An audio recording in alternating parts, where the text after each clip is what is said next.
Hi friends, welcome or welcome back to my channel. I'm Xoxo, this is Xoxo Tarot, and in today's reading, we are going to be asking the classic question, what do you need to know most right now for your highest good? So we are leaving everything open. There is no rules. Essentially, whatever is meant to come through for you is what I will make space for. So with that being said, I didn't write a reading breakdown this time because it's pretty straightforward. We're pretty much just going to be shuffling. What do you need to know most? I have oracles pre-shuffled underneath the deck that you choose, and then I will shuffle tarot on camera. I will give the message that the cards are giving, and then I will use channeled messages to pull some guidance for you, things that the universe wants you to know, and then we will finish off by pulling a card from the guidance card that you end up picking. So with that being said, we have 3 different oracle decks for you to choose from today, and I would encourage you to pick based on the one you feel most drawn to and not on the title of the deck, because you may be surprised that maybe the title of a deck that you wouldn't necessarily be drawn to ends up having the messages you need. So trust your gut and trust what you're drawn to. So starting with group number 1, we have the Lightworkers Oracle, and I have this blue Chalcedony point tower on top.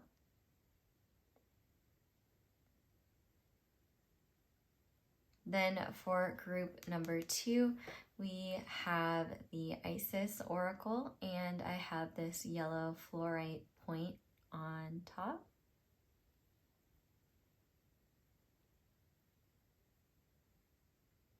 And then finally, we have, for group number 3, we have the Love Your Inner Goddess Oracle, and I have this fire quartz point on top.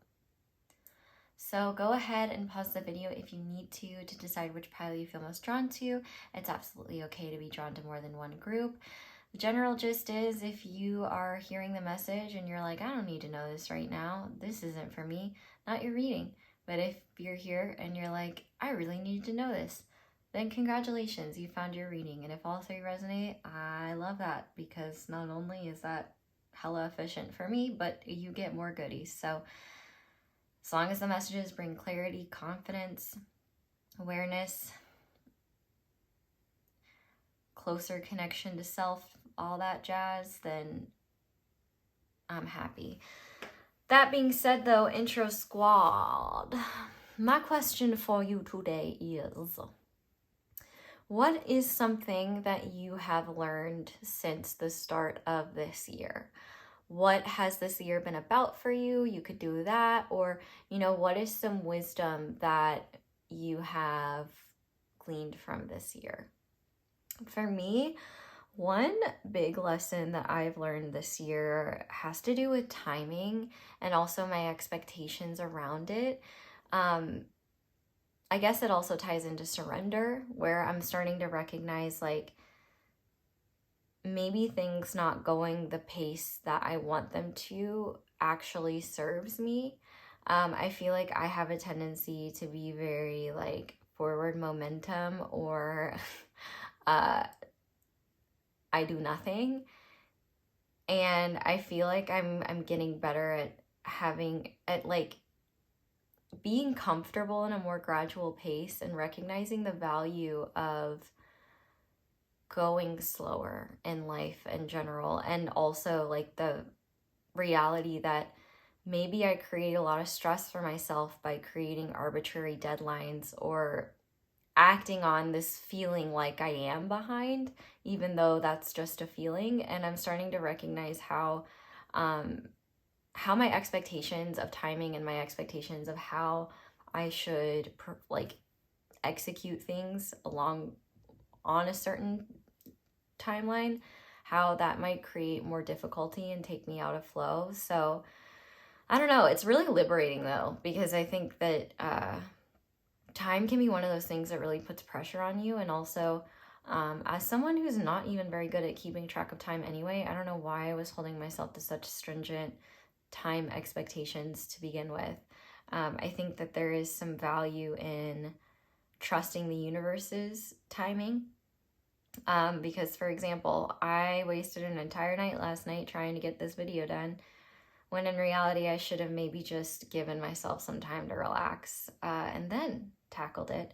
But that's the learning, that maybe I shouldn't have pressured myself, and there's growth from that. So that's something that I've learned this year. You know, I feel like I'm finding the value in understanding the wisdom in a lot of experiences that may be more mundane, or just more like, oh, I have to do this, or I'm following this path, and as a result I can't do these other things that I want to do.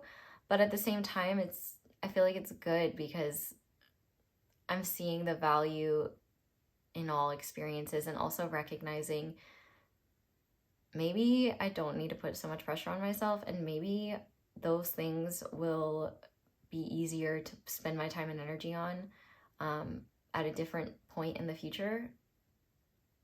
And maybe that's the time when I'm supposed to focus on things like that. I don't know. I'm just learning that I don't have to be so in control of timing, or like hold myself to strict expectations, especially when I need something else. To not prioritize time over my bodily needs, or, you know, just over recovery when it comes to timing based things that I do have control over. So that being said, I would love to hear yours, what you've learned.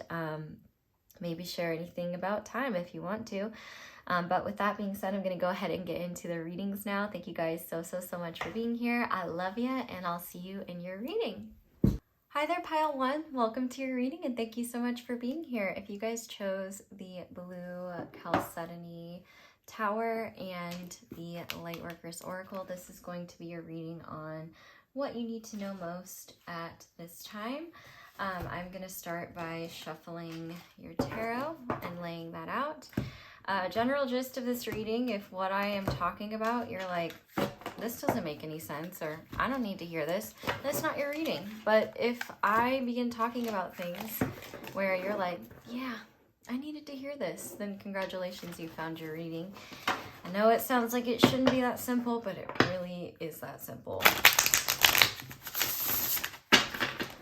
While I am getting ready to do your reading, if you just want to, I really hope that that person is not defined enough that I don't need to censor that, but that was to myself. If you just want to go ahead and focus on the cards and just ask that the messages you need most come through for you.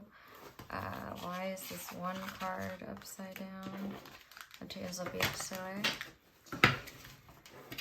We will get into it. Thank you for being here, and if you end up enjoying this reading, thank you for leaving me a like and for supporting me in any way, like liking the video and letting the ads play and subscribing and shiz like that. So group 1, please, Spirit, what does group 1 need to know most at this time for their highest good?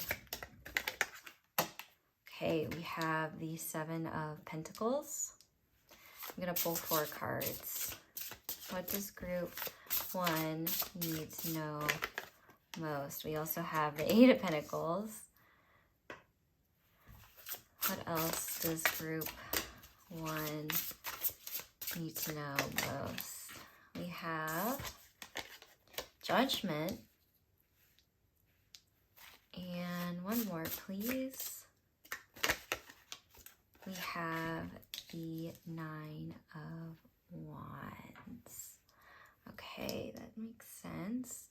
On the back of the deck, we have the 9 of Cups. And I feel really called to start by saying to this group specifically, your wishes are not things that you need to earn. And you don't need to prove to the universe you're worthy of having your desires. You already are. And I would ask yourself, what actions and behavior patterns am I taking on that don't serve me, or I don't enjoy, or I find draining, that I'm taking on because I believe if I don't, I won't be worthy of what I'm cultivating or worthy of what I want. Because it's coming whether you believe you deserve it or not, but how relaxed you are in that process could definitely depend on how much pressure you put on yourself. But let's clarify these cards now. So we have the sacral chakra with inspiration. We have divine feminine with magnetism and receptive power. We have the ascended master Merlin with alchemy, manifestation, and magician energy. We have the graveyard. And finally, the scry mirror. So what you need to know most right now,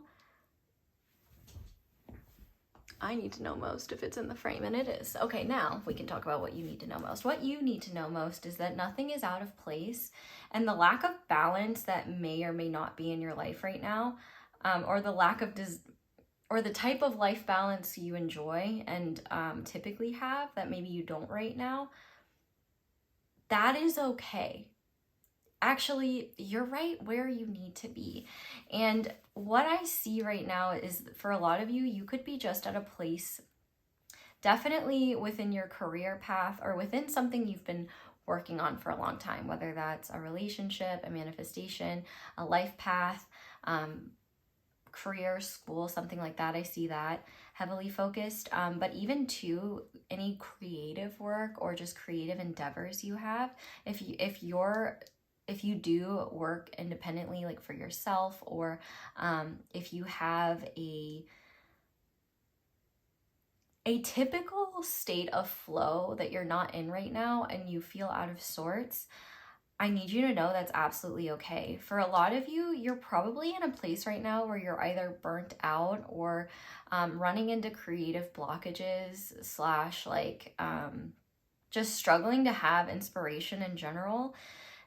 And a huge reason why that isn't because you've suddenly lost your creativity, or that you lack inspiration now, or you're just suddenly less incredible than you were the last time you were in the flow that felt good for you. The reality is that you're just entering a stage where there's regeneration and rebirth occurring.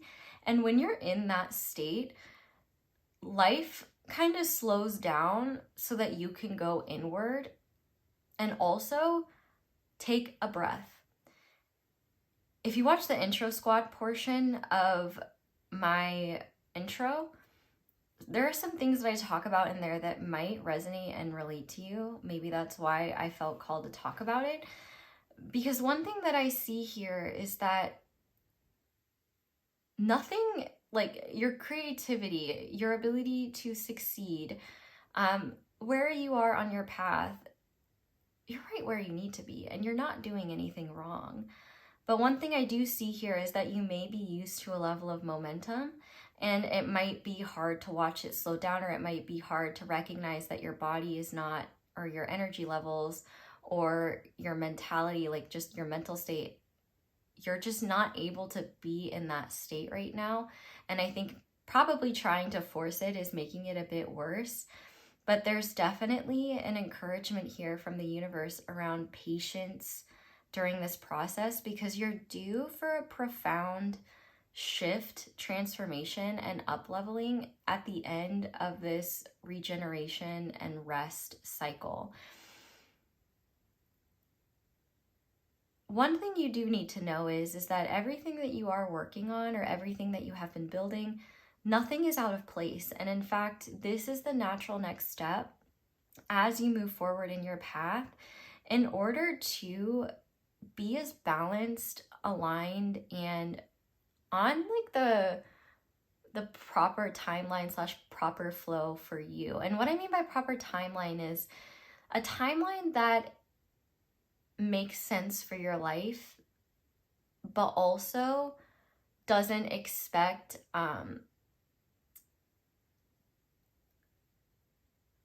levels of achievement or output that are beyond human, or that expect you to follow a routine or a way of living that drains you or just isn't natural for you to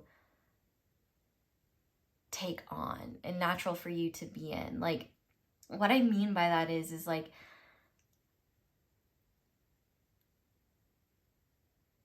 one thing you need to know is that your goals and the things that you're working towards, and also just your process, is not meant to be the same all the time. And one thing that maybe this is the first time you're kind of you're entering a more like wintry cycle, or maybe this is the first time where you felt like you couldn't get out of some sort of creative blockage, or like no matter how hard you tried, no matter what you did, it seemed like you had no choice but to slow down, to take things easier, to rest. Like whether you wanted to or not, it just kind of seems like life is demanding it, and life is demanding it for a very important reason. Right now, you are meant to be in more yin energies than yang energies. And yin energies are all about receptivity. They're all about going within. They're about also attracting and receiving. So one of the things that you also need to know as well is that this time is not about you going out into the world and doing.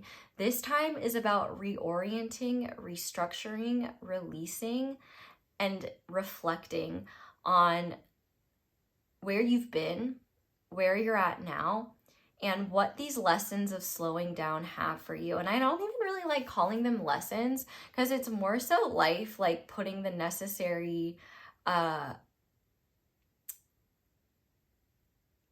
safeguards in place to ensure that you don't overdo it and then really have to take yourself out of your creative process, what you've been doing. Like, this is a protective process to keep you from burning out and crashing in a way that would take a lot longer to rebuild. So what feels like a slowing down is actually just the natural pace that you were always following, that you're meant to continue on.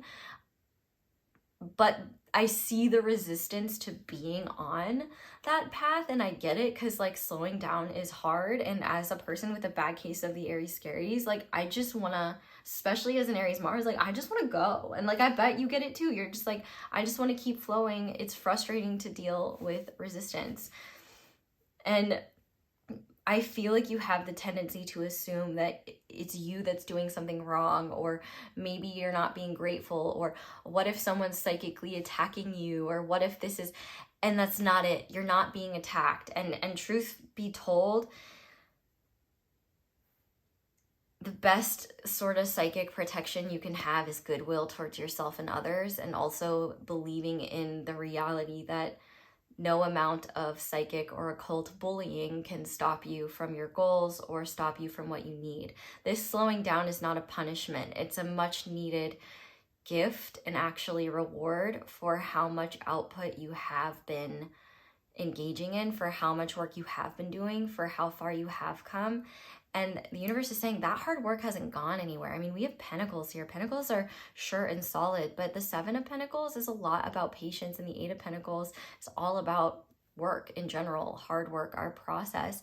And I think that you are in the process right now of changing how you look at your work, how you value yourself, your time, and your energy, and also where you need stronger boundaries, not only in order to sustain enough wellness and enough like centeredness, groundedness in order to do what you need to do in these times of winter and these times of rest, but also to set better boundaries so that maybe this period of slowing down isn't something that comes up as a necessity. It's almost like if you're able to tune in when you could benefit from slowing down, or when you could benefit from taking it easy, or just giving yourself a break in the future, that will actually allow you to maintain an even steadier pace. And it's going to be a lot less likely the universe is going to kind of slow things down in order for you to go within. I also think one thing you need to know is that the best use of your personal power at this time is not trying to change your circumstances, but rather, what are these changing circumstances that are outside of my control? What are they trying to show me? And what opportunities do I have in this state that I haven't had when I've been in a different place of flow? Because one of the gifts of this time of slowing down is that one thing I think you're actually being encouraged to do is prioritize things that, I don't know. I don't even remember how my sentence started, let alone focusing on grammar. Part of this time is meant to encourage you to prioritize things you enjoy, things you feel passionate about, things that you've wanted to do that you've put to the wayside because you've either been too busy or you felt like, I'll wait until I truly need to do that. This is the time to prioritize experiences, activities, opportunities, and just really engaging with anything that makes you feel passionate, restored, and good about life. So for some of you, if you've been looking for an excuse to travel, this might be it. It could really be the opportunity you need to put some things behind you.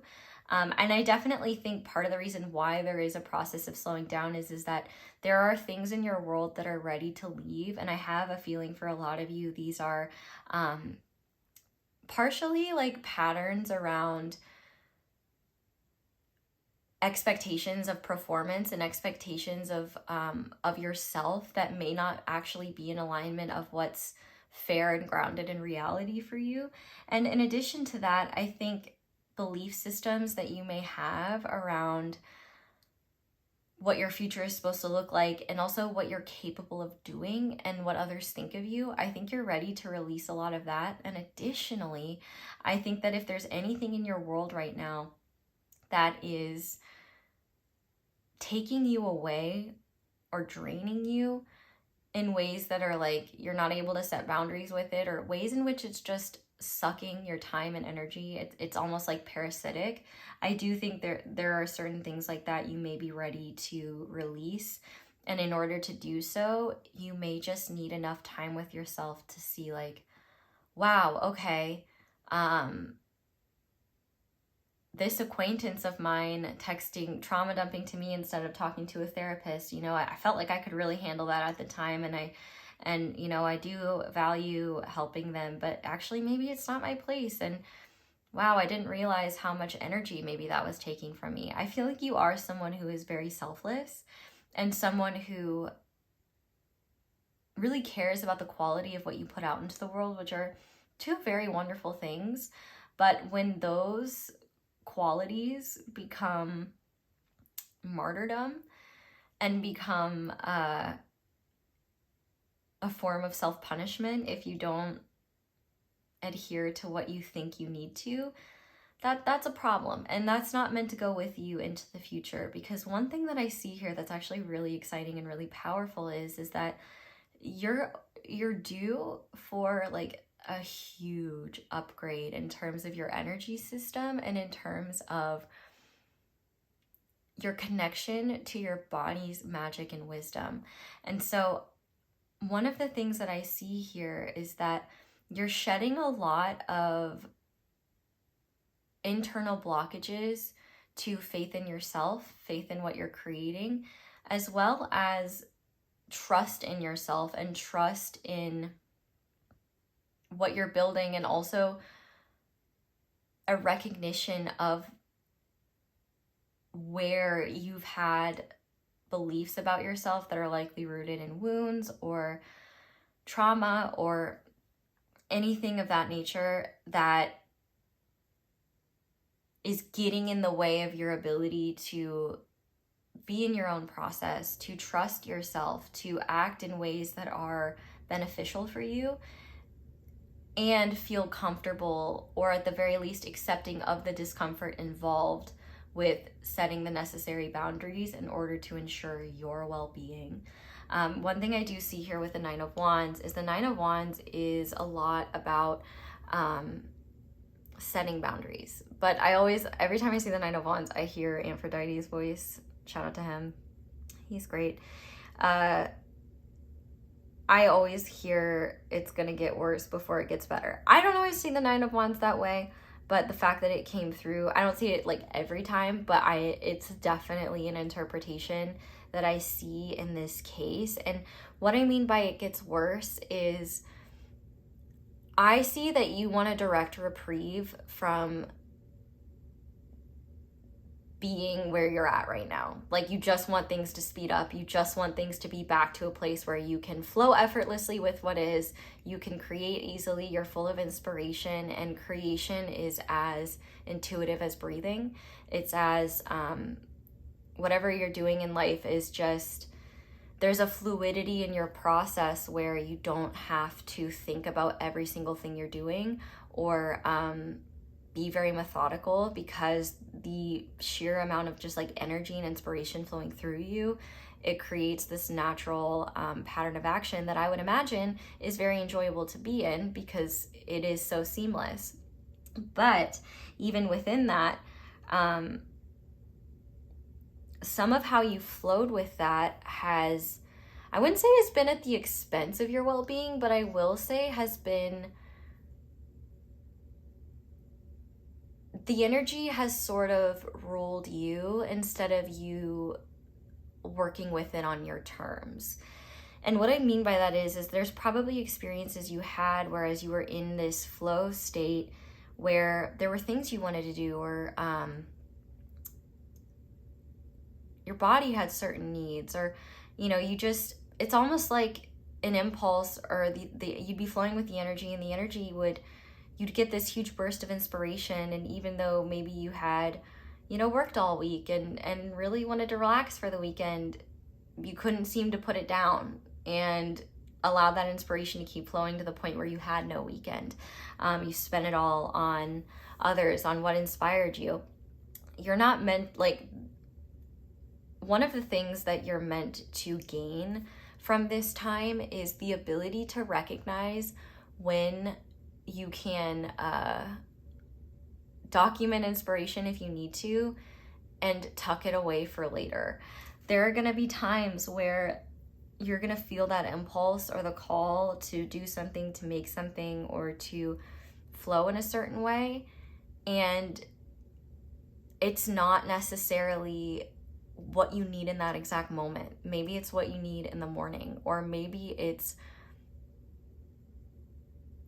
just a matter of you being open in that moment and getting that inspiration. But maybe the best time to act on it is actually 2 months into the future. Who knows?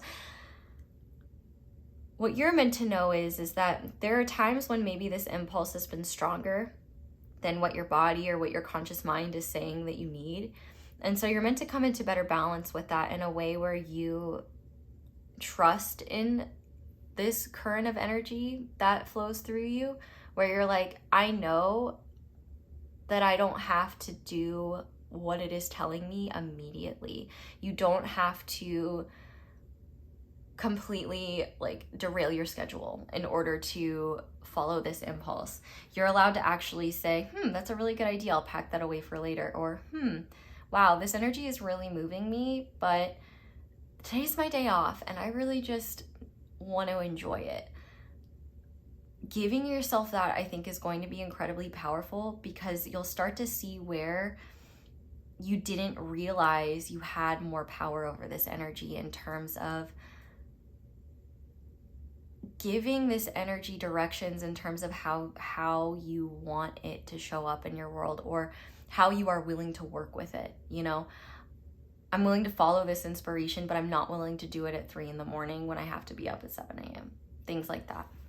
Also, we have Merlin here as an ascended master that is working with you, and I love Merlin's energy. Merlin is very mysterious, and I definitely think that Merlin is kind of assisting you right now in understanding your own personal process of manifestation and of alchemy, working with what holds you down what holds you back, what you feel blocks you, or what you're frustrated with, and finding the wisdom in it. I definitely think, Merlin, when you are really frustrated at the lack of forward momentum or the lack of, sorry y'all, I have not felt well today, so I've just been a little tummy not feeling well. If I burp, it's because I'm holding down my dinner, and I'm fine. That's the weird thing. I'm fine. Like, I'm good. I'm pretty sure it's an energetic thing, because I would be super hypocritical to sit here and be like, yeah, this is all about slowing down and listening to your needs, and like, I'm not listening to mine. Like, I'm fine. I just like I know I'm not sick, you know, but I think there's just, I've been going through a lot of shifts in my I think my tummy is having physical manifestations of what is being released. That being said, though, there's also a message here about when there are these times where life is slowing down. That is your message, and that is the sign to you that the greatest forward momentum does not lie outside of you, it lies within you. And this is your opportunity to explore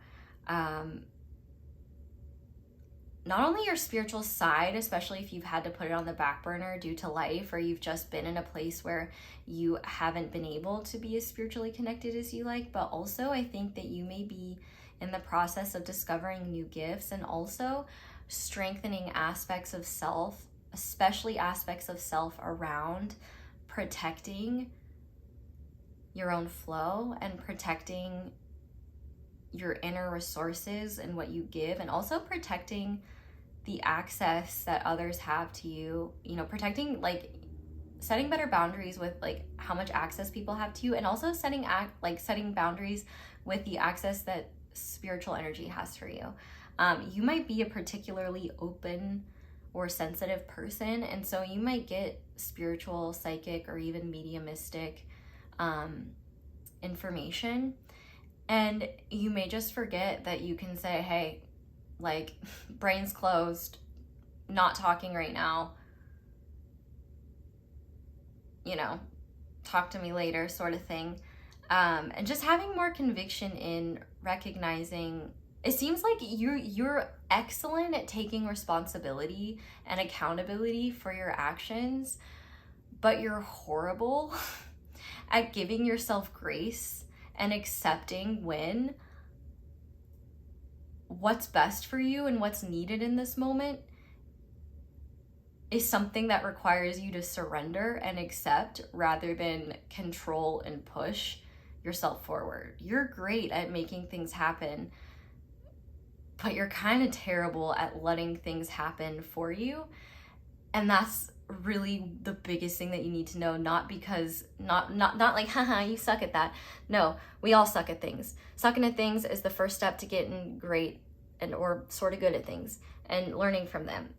The true value of this time is to create a transformative process where, number one, not only is there more balance between your feminine and masculine energies, but also to hone the skill of attracting what you need without having to go out into the world and take it for yourself or make it happen. Divine feminine energy and the Empress specifically, even though she is not here in the spread, she is definitely here in this divine feminine card. And actually Isis is in this card. So if you're drawn to group number 2, there might be messages for you in group 2 as well. There's a reason why the Empress is chilling on a lounge chair. It's because the Empress doesn't go out and ask or beg or need to forge and force the way that the Emperor does. Well, not that the Emperor begs, but the Emperor does forge his own way. The Empress and this divine feminine energy, she attracts what she needs through embodiment, through trust, through maintaining a balanced and harmonious state, by being in a faithful and peaceful place, and also by trusting in what you can't see. In this idea that there is more to the picture here, and that it's not your job to figure it all out. And in fact, when you stop trying to figure it all out and stop putting all the onus on yourself to be constantly like hyper vigilant about your path and what you think you need to know and what you think you need to be doing, the biggest thing you need to do is sit in stillness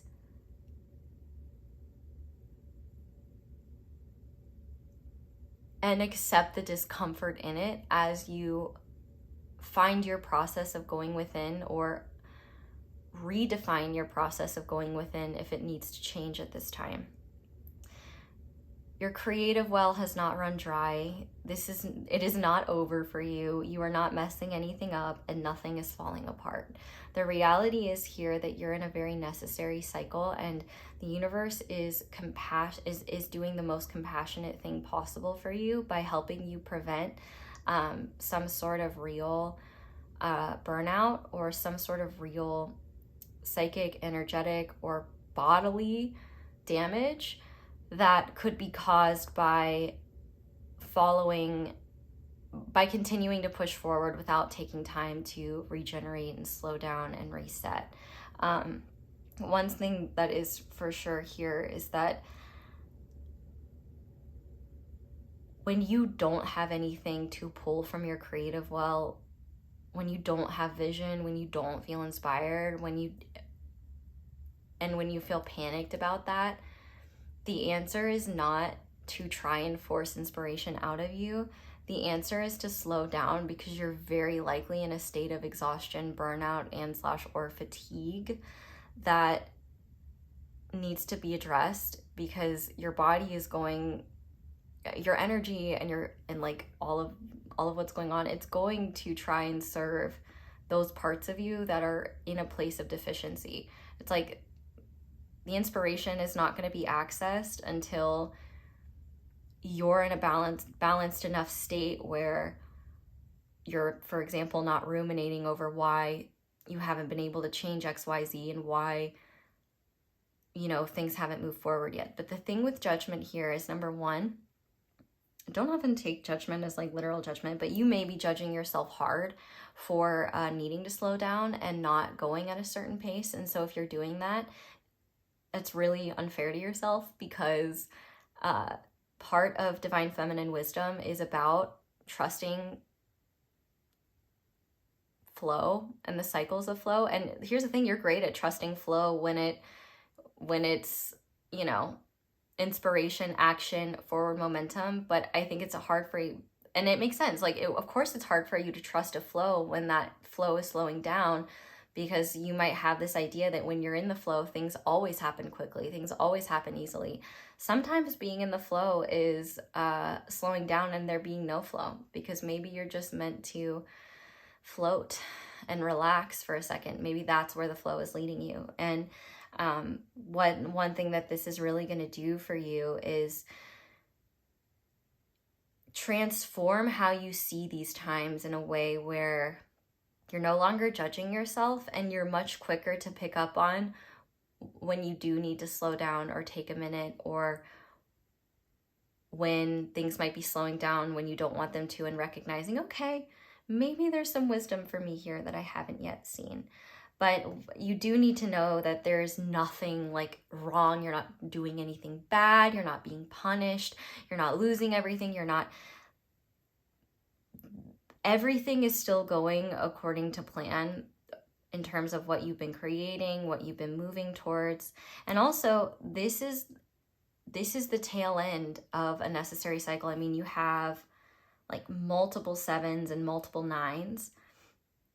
And, considering those are closer to the end of a cycle, and a lot of those themes have to do with independence and spiritual study.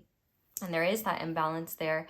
This is a time of readdressing, or addressing, or I guess readdressing if it's once more, imbalances within you, and imbalances in your lifestyle, or imbalances in how you've been doing things that need to shift for now. Maybe you go back to them when you're in a better state of being, but, or just a more balanced one. But ultimately, this is getting you to pay more attention to yourself, be more aware of the fact that the work that you've been putting in and the effort that you've invested in your path, in your work, in what you create, whatever this topic may be about, that is not going anywhere. Pentacles are solid. And in fact, this time is just as valuable and important as those times of forward, almost effortless momentum. And in fact, this work is almost more important, because every time you're in this place and you avoid the lesson and try to force your way out of it, not only do you prolong it and exhaust yourself in the process and create more frustration, you also have to repeat it. And then you begin to dread and avoid these sorts of cycles because you're like, I don't want to be here again. I hate being here. It's okay to hate being at this spot, but if you want to get out of it, heed its call to slow down. Because I think what you'll find is you might hate slowing down, but you're probably going to love what you discover once you finally do. I think there are some things within you that have been really screaming out to you to pay attention. And also that may not, and this may be the first time you have the opportunity to really hear. One example that I can think of is I love to eat while I'm watching something, because heaven forbid, I don't have 5 sources of stimuli coming at me at once. But I was really hungry one day and was just eating in silence. And my internal dialogue was like saying things to me where I was like, oh, I don't like this food actually. Like there were just like insights that I had and observations about myself and about what I was eating, where I was like, I don't like, I got insight that I wouldn't have if I was, shoving many sources of stimuli into my brain, which I am often doing when I eat. So even if it's just like, it doesn't have to be like that you're going within every day, all day, but at the very least, there is a call to slow down and a call to tend to yourself during this time, and a call, honestly, for you to be more selfish with your time and energy, especially right now, and give yourself permission to surround yourself with the people that feel nurturing and nourishing, and also give yourself permission to do the things that you've been putting off when you have been in these states of productivity and flow and effortless output and fast movement. Now is the time. It's almost like you've beaten the clock a little bit, and now it's like, okay, things got to slow down in order for you to catch up with it. It's almost like if there's any timing aspect here beyond you're at the perfect time in the perfect place, it's actually you're ahead of schedule, and it's in your benefit to slow down. A lot of wisdom for you here. So with that being said, we are going to go a bit deeper now and just get some guided channeled messages. You can ask them to be from Merlin. You can ask them to be from a specific spiritual source, or you can just ask them to be from spirit. And I will say Merlin came to me in a dream once, and Merlin is so fun. Merlin, I also think, is really great in terms of reminding you of where you have power in the moment, where your power is best utilized, and also feeling more confident in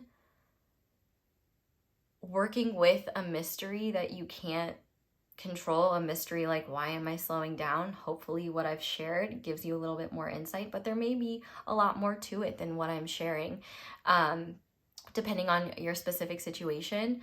So I definitely think Merlin could be really helpful in terms of helping you feel more confident in your ability to make the most of whatever circumstances you are being subjected to, and using that to your benefit.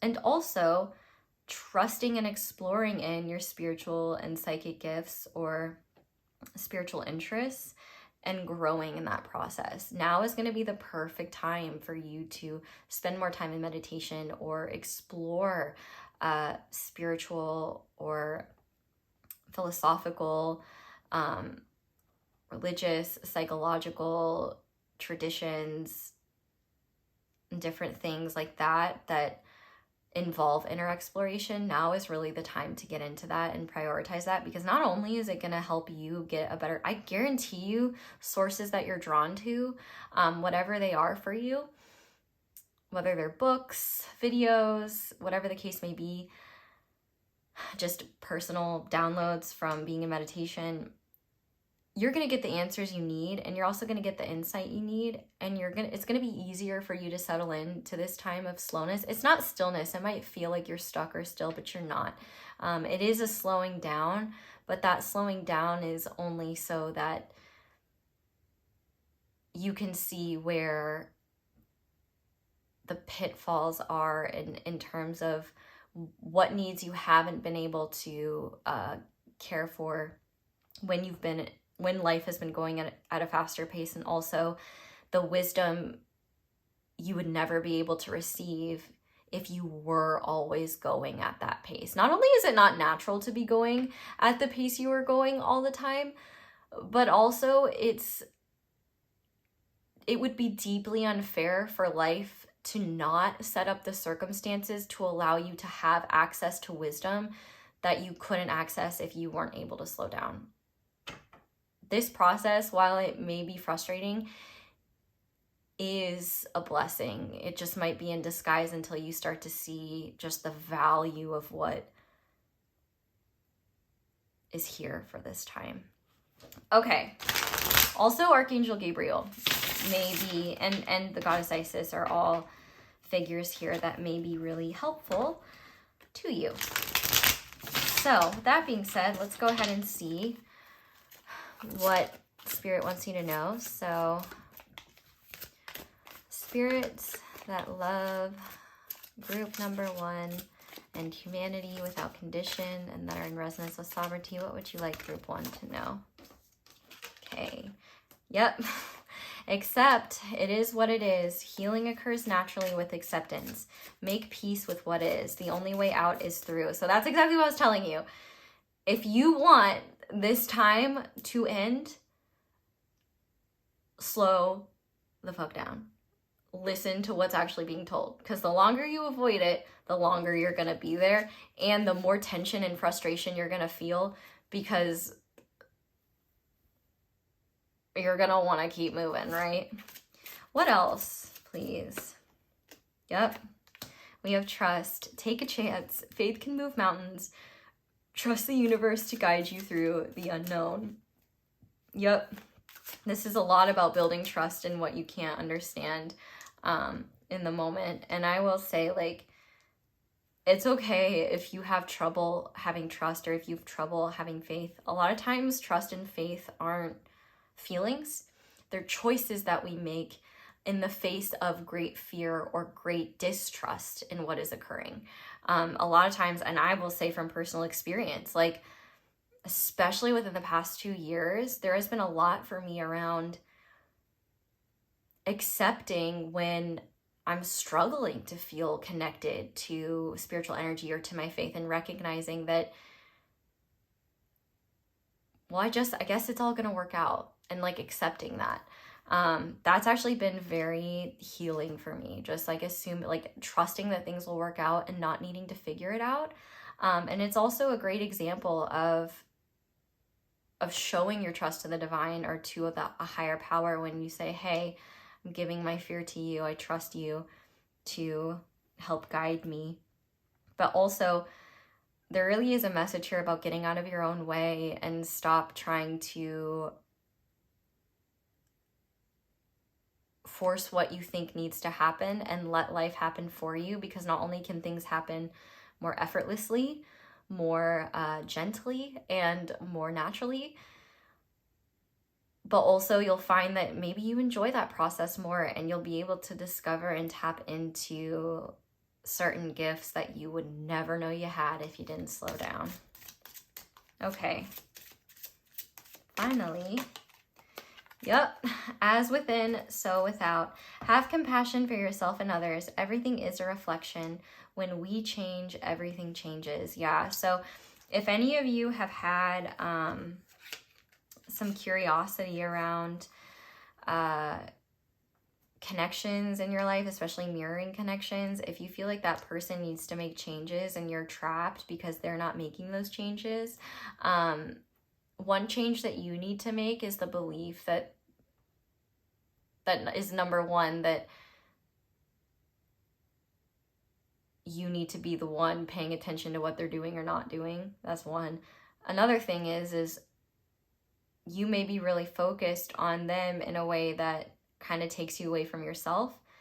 And also, you may be attached to them showing up, or attached to them showing certain change, or stepping up in a way where maybe what this mirror is telling you is, can you accept what they're not doing, how they haven't changed yet, and look at how, in focusing in that, maybe you're giving your power away and keeping yourself stuck, because you're not meant to be stuck. If you want to see change, you don't change the mirror, you change yourself.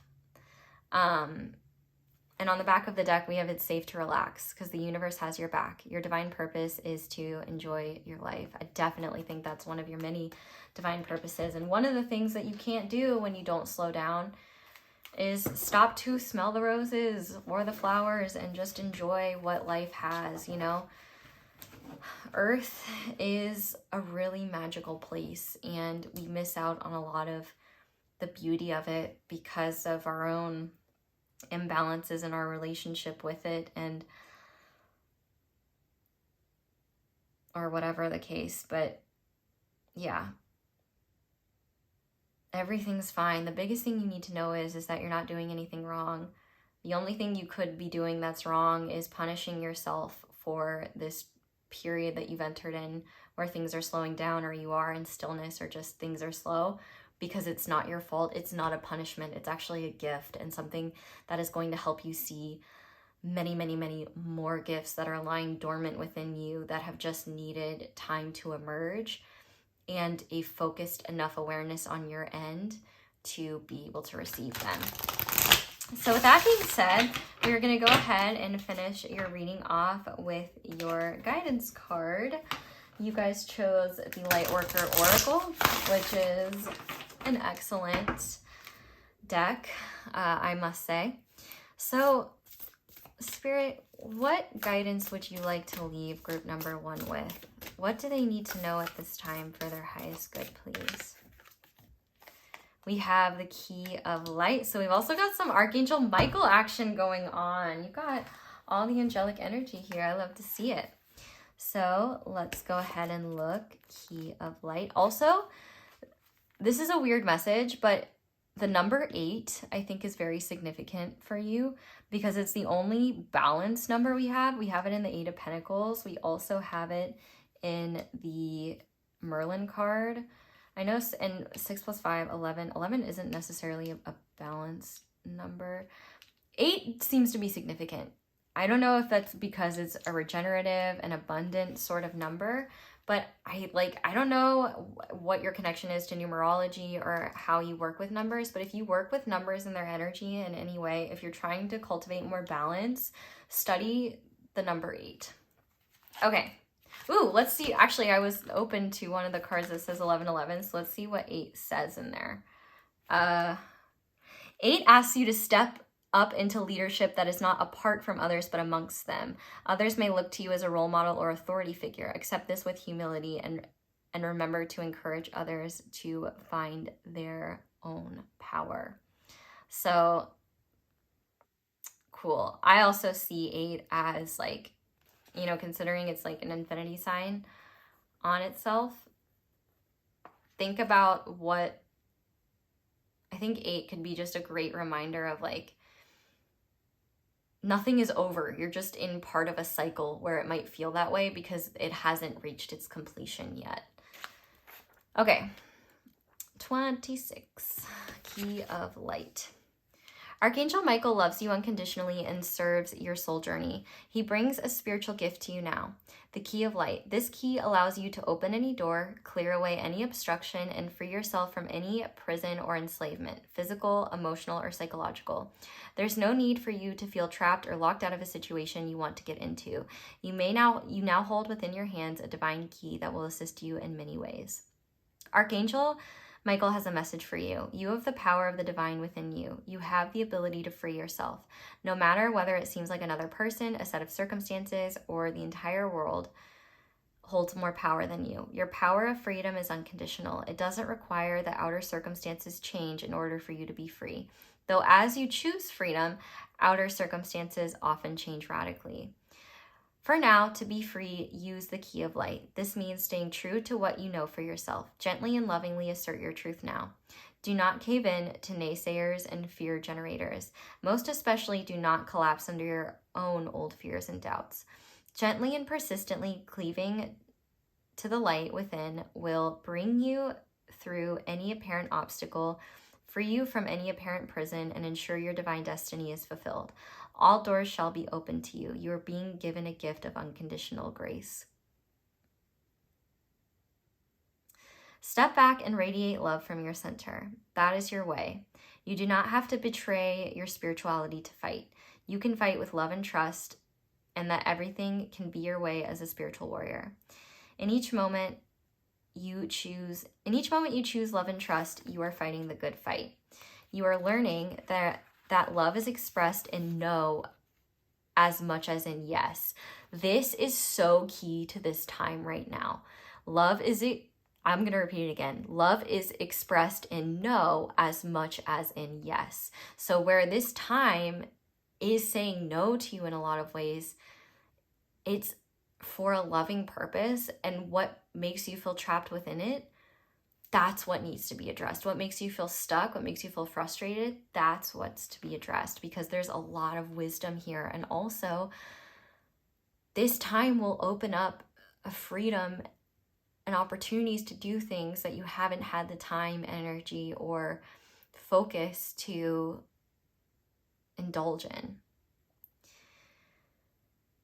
For when you fight against those who want you to deny the truth, you are standing clear and strong in loving truth. Michael helps you realize the strength that you already have within you to do this. This oracle is a message for you to trust in your own ability to triumph right now. You are the key to your success. You must believe in yourself. You don't have to force a door open. Let me say that again. You don't have to force a door open. In perfect time, according to divine grace, all doors will open for you. And that was a part of the judgment card that I forgot to mention to you. If there is something you do need to do, it is going to be loud and in your face. You're going to know what you need to do. And in fact, you're going to be excited to do it because you're going to be relieved that you can get back into the doingness part of it and know, oh, okay, there's something I got to do. That's exciting. Now I feel more constructive. That's the thing though, is inner work is just as constructive as work outside in the world. And sometimes it can even be a hell of a lot more constructive. Your dreams and actions will prove themselves in time. No person, place, or thing has any power to hold you back. I will repeat, no person, place, or thing has any power to hold you back. To those of you that have worried that this time of slowing down or this time of being stuck has come from psychic attack or evil eye or someone, doing some occult bullying on you, they can't hold you back. The only thing that can is the belief that they can, and they can't. Don't give your power to them. And truthfully, any spiritual energy rooted in sabotage of another or trying to harm another is low vibe as hell anyway, and can never beat kindness, genuineness, and also staying in your own lane. The key of light is a spiritual permission from the universe to succeed in your life mission. You shall not be kept back from your divine destiny. You shall be powered to succeed. Refuse to give up on your dreams. This may mean freeing yourself from situations or relationships that have enslaved or controlled you. When you are ready, this can be done with great gentleness, compassion, and strength. Free yourself with love, not fear. You may need to lock the doors to the past behind you. With divine empowerment, you can completely and utterly allow the past to be over. You will find that new doors can then be unlocked for you. So I really think that this is what this time is about, is completely and utterly allowing the past to be over so that you move forward with a fresh perspective, with newfound awareness of all the skills you've yet to discover, and newfound awareness of how you have more agency over how you work with timing and flow that's outside of your control, and also that this agency extends to how you allow people to show up in your life, or how you set boundaries with them, how often you are tapping into different aspects of self, and whether you are able to see when you need a break, or see when something could just supplement you and help you be more balanced. So there's an invocation here that I'm going to hold up and also encourage you to speak out loud. And I would even encourage you to speak it out loud more than once. I definitely think the wisdom in this card and just doing this invocation more than once, I think it could just really help you, number one, consciously invoke angelic energy to help support this process that you're in, and number two, recognize that you're not in this alone and you're not being punished. And in fact, there are many beings of love that are here to help you through this process, make it easier, and also help you see the love behind what you've been unfairly judging yourself for. So pile one, that is where I'm going to leave this reading. Thank you guys so much for watching, and thank you so much for letting my ads play in the background, at least for the first 30 seconds while you do something else. That is the easiest and most supportive way to show appreciation and support for my channel. But if you'd like to show support in other ways, liking the video, commenting down below, and subscribing if you haven't already are some of the most helpful things you can do. Other things, sign up for my email list, all information regarding personal readings, also fun things like freebies. I will say I'm about to send a freebie to the email list. I feel really bad for the people that unsubscribed because they're not going to get that freebie.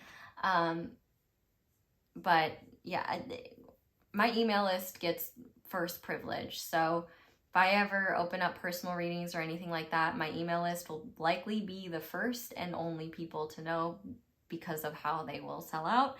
So just be aware of that. If that is something that you want from me in the future, you better sign up because you're probably going to miss it otherwise. Other things, check out other videos, ones with extendeds. You can check out merch, social media, candles. Be sure to use code ASO10 for 10% off. You can check out my other videos, share me with a friend. You can leave me a tip. My Cashapp is palehag. My PayPal is my email. You can leave me a tip down below using like a comment. You can send me good vibes. I'm definitely sending good vibes to you right back. That is all I have for you guys. So thank you so much for watching and for letting me read for you. I hope you all have a wonderful day or night whenever it is that you're watching this video, and I hope you'll come back and see me again soon. Bye! Hi there, Pile 2. Welcome to your reading, and thank you so much for being here. If you guys chose the yellow fluorite tower and the Isis oracle, this is going to be your reading on what you need to know right now for your highest good. If you skip the intro, this reading is going to be pretty straightforward. I am going to start shuffling your cards and laying them out, and then once I do, I'm going to be giving the message that I see, and in that process you can decide, no, I don't need to hear this. Nope, this doesn't really make sense for what's going on. In that case, this is not your reading. But if you're listening and you're like, yes, I needed to hear this, then congratulations, you've found your reading. And if you're overthinking it and thinking surely it can't be that simple, I can say, as the queen of overthinking, I assure you it is. No need to waste your precious mental energy overcomplicating a simple process. take what resonates. Don't let the rest take from you. Okay, so if you want to just focus while I'm shuffling and ask, just put your focus on the cards and ask that whatever is meant to come through, whatever you're meant to hear, the messages most necessary, that they do show up for you. So group number 2, please, Spirit. What does group number 2 need to know most at this time? Other than that, I would be really appreciative if they liked this video, if they enjoyed it, please. What does group number 2 need to know at this time? Ooh, we have the 9 of Pentacles. Let's go. What else? What else?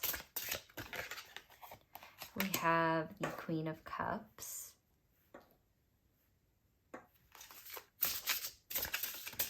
Okay, what else, please, Spirit? We have the 4 of Swords. And finally, we have the 8 of Pentacles. It's on the back of the... Wow, the back of the deck is on the 10 of Cups. So this message definitely has something to do with true fulfillment. But let me lay out your oracles and get some clarifications. So, as for your oracles, we have self-mastery. We have building your world, creation, expansion, networking. We also have Saint Francis, Italy, or the city of Assisi could be significant as well.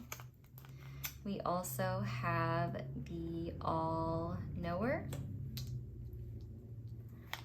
And we have the Feather. Wow, okay. I'm just going to start off by saying that a lot of the messages in here are the polar opposite of the messages that I got in group 1. So if what I am talking about, you're like, no, it's actually the opposite, go to group 1. I am willing to bet that your message is there. And yeah, okay. Group number 2, the biggest thing that you need to know most is that you are more than what you give away. And not only that, you are not the same person in actuality that you may still feel like you need to be emotionally.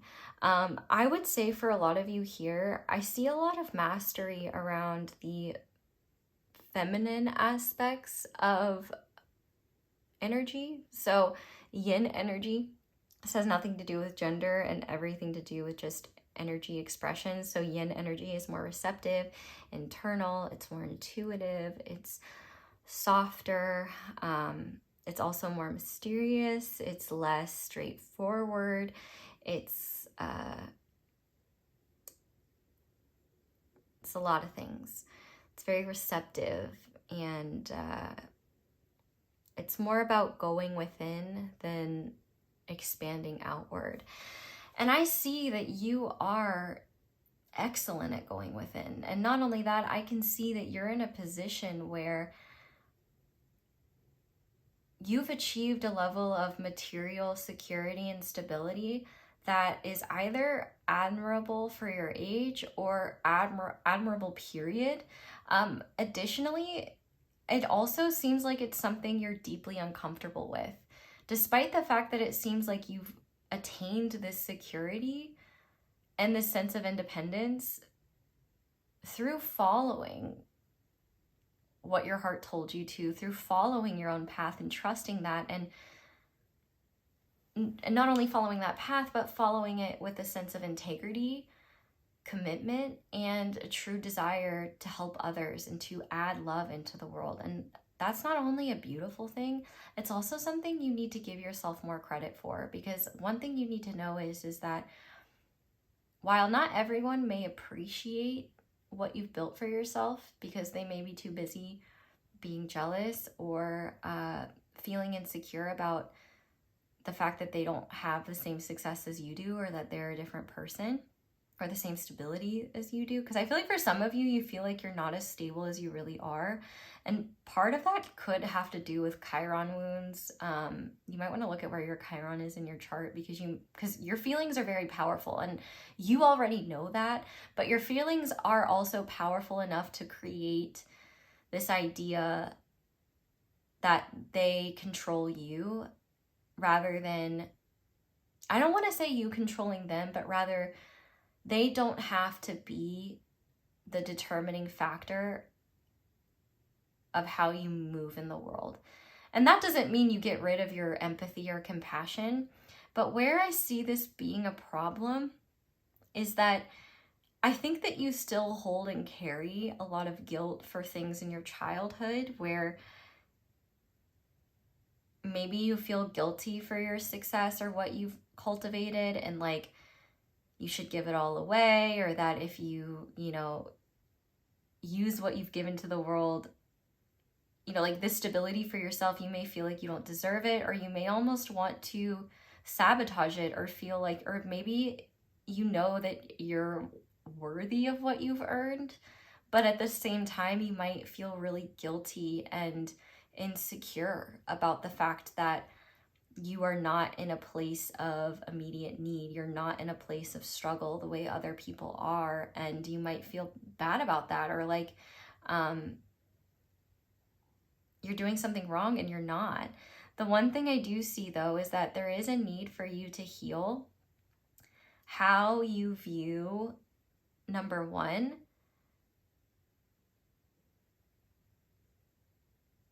emotion that you pick up that isn't yours. And number two, how you view what you're capable of, and how you judge yourself. And I don't mean judge like in a bad way, but rather just what metrics do you define yourself through. I feel like you have an identity built around your compassionate heart and generous spirit, and also your spiritual and intuitive abilities. You have those with the all-knower.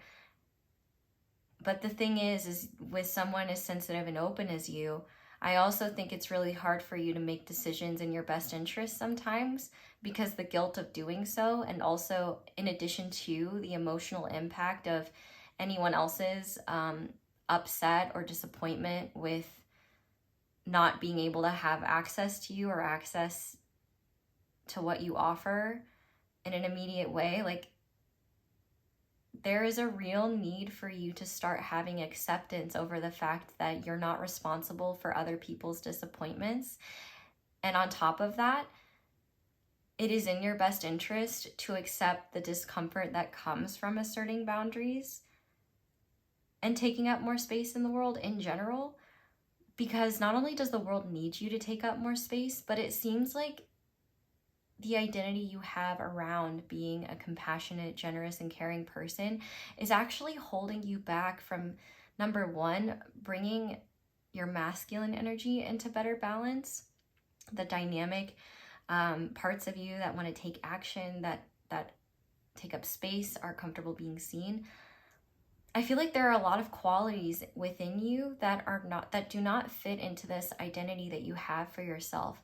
And the thing is that these qualities do not take away from the fact that you are a compassionate person, you are generous, you are giving, and you are caring. But that's just one part of you. I think that this part of you is more defined, but if you're not careful, it will start to become an inhibitor rather than a authentic role. And it can lead to you disowning and trying to push away parts of you that you feel like don't fit into this role or identity, and then feeling like those parts of you are bad or wrong and judging them, when in reality, those parts of you are just as needed and powerful. I feel like, considering you're someone who feels deeply, you also feel emotions like anger, frustration, irritation, annoyance, impatience, anger. you are allowed to have those feelings. I feel like you are so disciplined with trying to control your own emotional reactions and trying to be fair and balanced within them in a way that other people just aren't. A lot of people tend to not think about how their emotions and how they act with them impact others. Actually, that's not fair. A lot of people do think about how their emotions and how they act on them impact others, but I feel like because you are an emotionally sensitive person, you've been on the receiving end of emotional volatility plenty of times. And I think that in order to survive that and in order to cope with that, you've likely taken on trauma responses like fawning and freezing in order to appease other people. And also, I think you have been guilty of trying to set boundaries, and the minute you receive any resistance, you feel guilty and completely go back on what you said.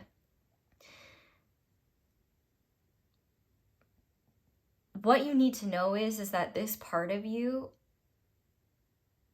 that feels pigeonholed into only being a beacon of compassion and a paragon of generosity and emotional intelligence, you don't have to be that. And in fact, the only person holding you to staying in that identity is you. You cannot control how other people interpret your behavior, but the reality is that a lot of times when people judge you for, being yourself or, criticize you for what you give to the world. First of all, people criticizing you for being generous and giving of yourself in any way, they're already doing less than you. All right, they're giving us nothing. But on top of that, a lot of times what you feel in those moments is that person's frustration or anger and entitlement at feeling like they deserve access to you when maybe they fucking don't. And you know that. And then you get angry at yourself instead and are like, why can't I just enforce the boundary? Because you have to start accepting that people are going to dislike you. People are going to get mad at you. People are going to blame you for things that have nothing to do with you. And it's probably still going to hurt, even as you consciously know that it's not true and you do set boundaries. What you need to know is that you're not going to stop feeling uncomfortable feelings as you grow and step into sovereignty and self-mastery in new ways. The fact that we have the solar plexus here, you are being asked to step into a greater level of sovereignty around holding yourself accountable when you are falling back into old patterns because you haven't learned how to accept the feelings of guilt and discomfort that can come with setting boundaries, or the emotional intensity of feeling like you're failing someone outweighs what you need. And that is a problem because guilt and shame should not be running the show. And also, the last thing that entitled people deserve is any of your time and energy. In fact, you don't even owe them a response. You don't owe them any compassion. You don't owe them anything. In fact, if you want to, that's great. But also, one of the best things that you can do for yourself and that you need to know, and I think that you're in the process of learning, is that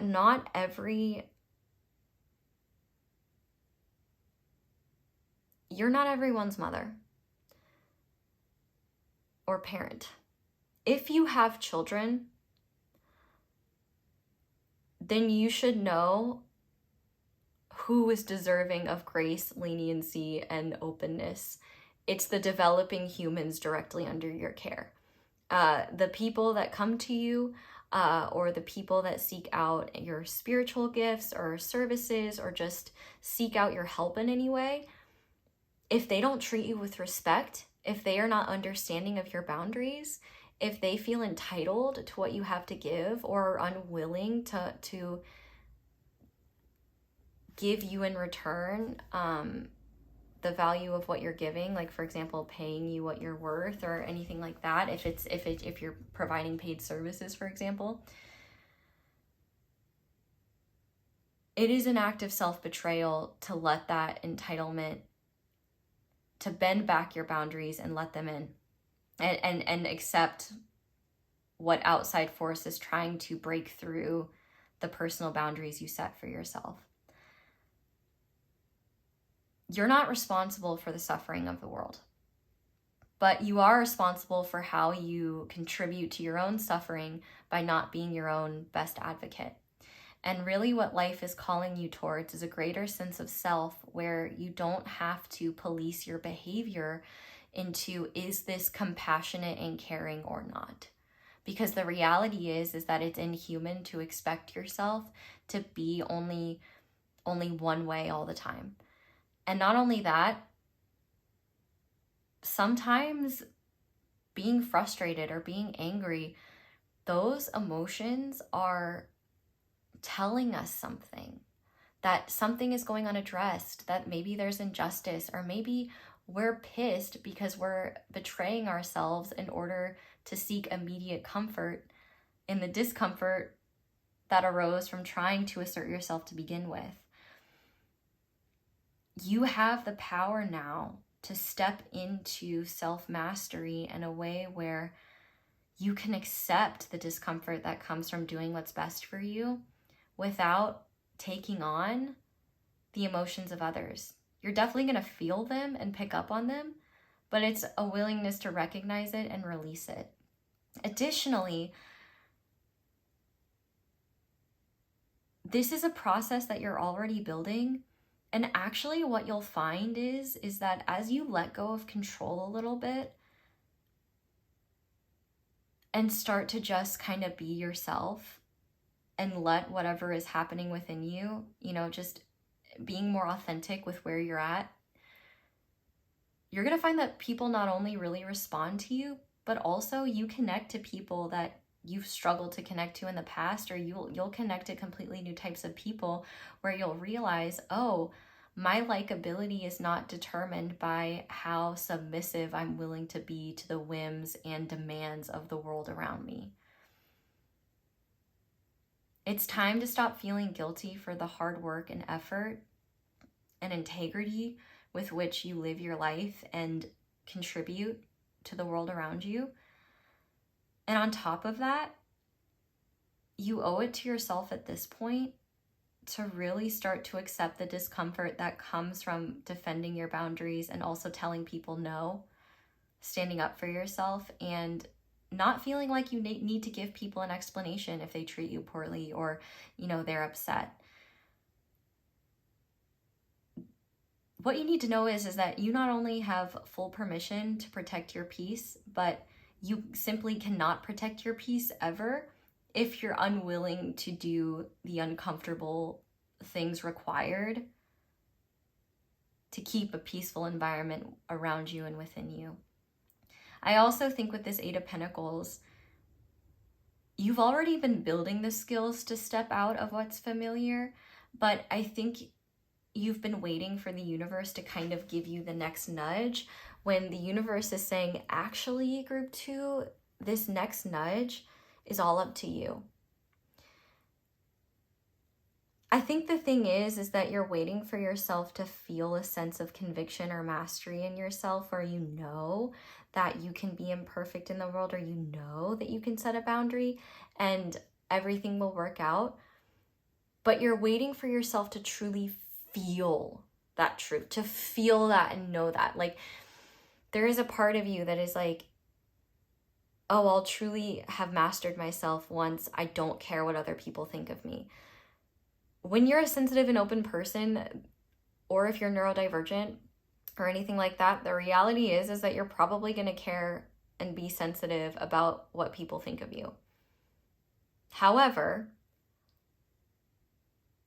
are you going to let that emotion then cause you to act in ways that are less empowering? Or are you going to acknowledge that it's there and say, I recognize this feeling, but I know consciously this is what I need and this is what's best for me, So instead of giving myself away, I'm going to give to myself as I address these uncomfortable emotions within. Because one big thing that you need to know about yourself that you do know, but you may still be kind of integrating and understanding on how it applies to you in your life, is like, you tend to make decisions based on your emotions, based on what your heart is telling you. And that's a beautiful, wonderful thing. That's something I talk about all the time.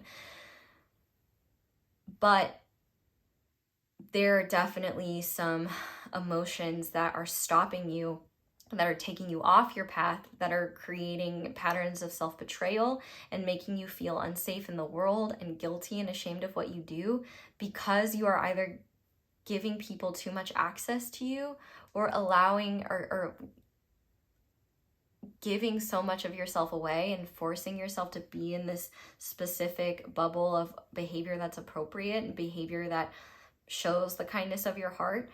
You can have a kind heart and be a dickhead sometimes.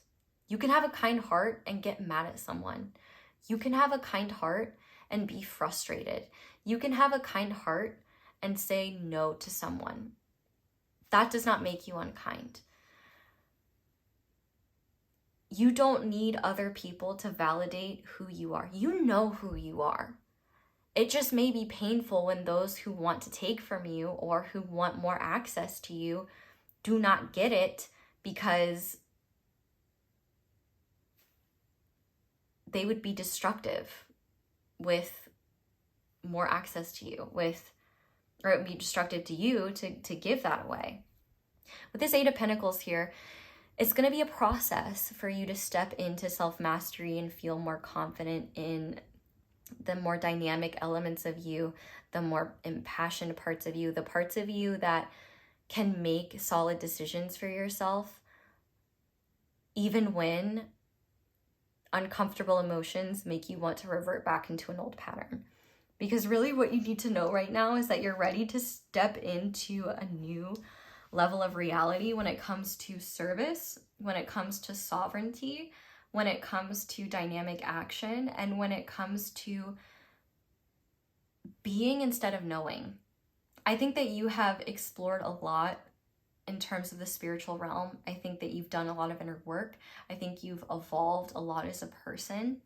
But I think a lot of spiritual concepts that you know to be true, or just a lot of concepts in general that you know to be true, that you may not always be the best at actually following through on, now is going to be the time where you get to put the wisdom you've gained and what you've learned into practice. And also the way that you're going to become more comfortable accepting the reactions of others in pursuit of doing what's best for you is being in those situations where you are uncomfortable because someone is upset or feels entitled to your energy or whatever the case may be. And it's in those moments that you see, oh, okay, maybe your nervous system is heightened. Maybe you feel scared. Maybe you feel panicked, anxious, whatever feelings are arising.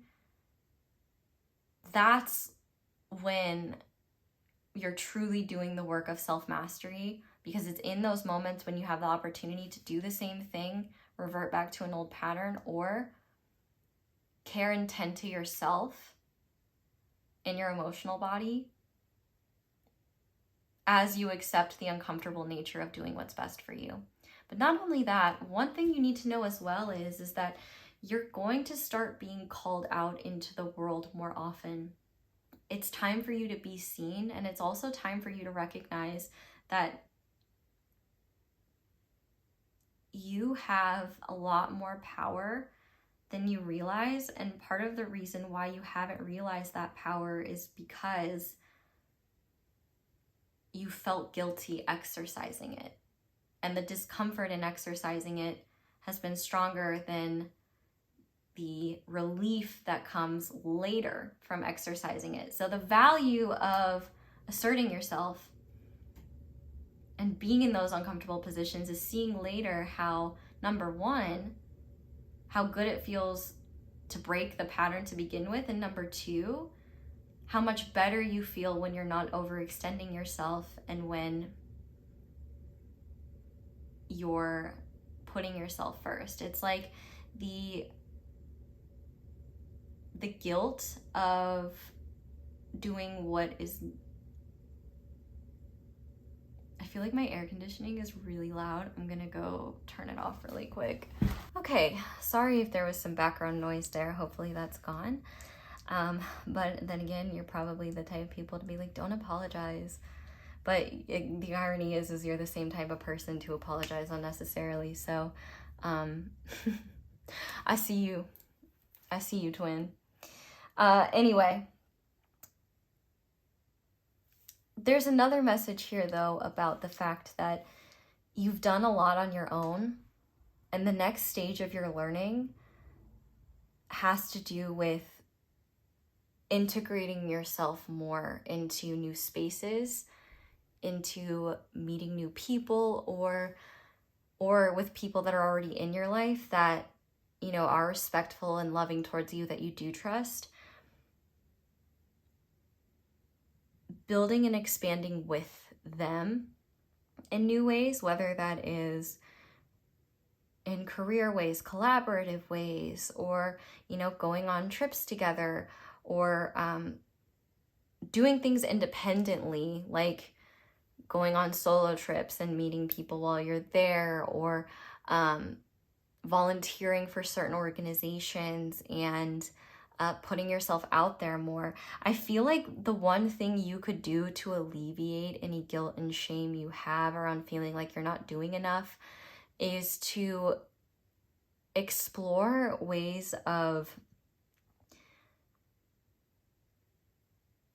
service that you either haven't yet, or exploring ways of service that are fulfilling to you but also meaningful to you. So, for example, you know, if you love being around animals, maybe taking time to volunteer for that cause. It seems like if you have excess energy to give, you may be giving it to those who actually don't want to help themselves, but rather just want to use, who feel better by latching onto your energy and receiving your nurturing and nourishment and like emotional care. If you find yourself being drained around people like that, that's probably why. And when they come to you with the same stuff or don't really change, that's also a sign that they're not really interested in applying whatever you share, however you try to help and support them. They're interested in using you as a receptacle to purge whatever is holding them down and making them feel bad, and also receive the beautiful, loving, nurturing energy that you give to others in order to just feel better about their circumstances. It's like they come to you not to fix their own problems, but to make them feel better about themselves so that they don't have to do what life is telling them to. And I think that maybe you've caught on to that, but at the same time, it's like, well, I don't want to deny them what they need, or, you know, maybe they need to hear it more times to truly understand it. And it's like, no, actually, you don't need to keep making excuses for people that make you drained or that take advantage of your kindness. The thing is that your kindness is not weakness, but I think you are afraid that if you exert your power and use your strength to set boundaries, that people will think you're unkind. And you really got to ask yourself, why do I, like, it's not kind to do that, right?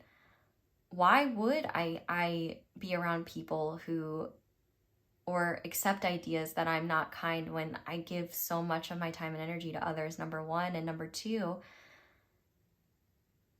I care. And I'm forgiving and I'm understanding. Like, you see the best in people. And I think what you haven't yet realized is that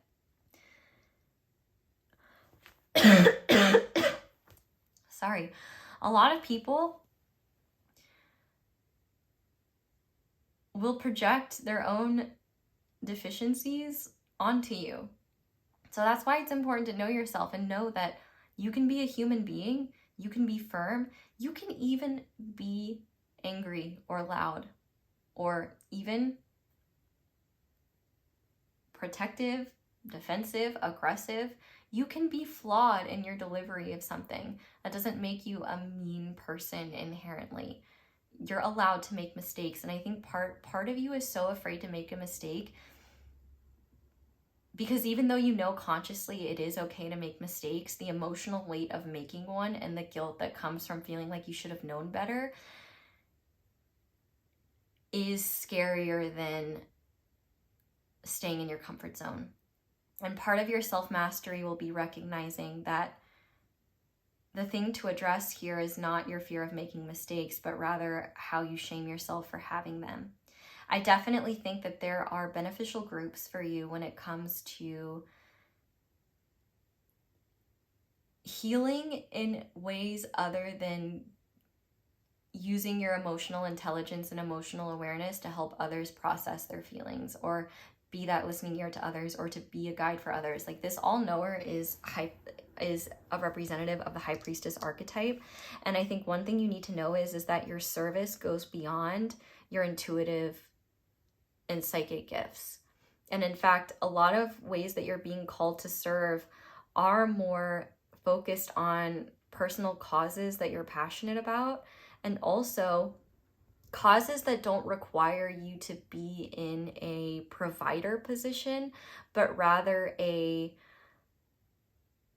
volunteering type position that's more of a teamwork effort, group sort of thing, instead of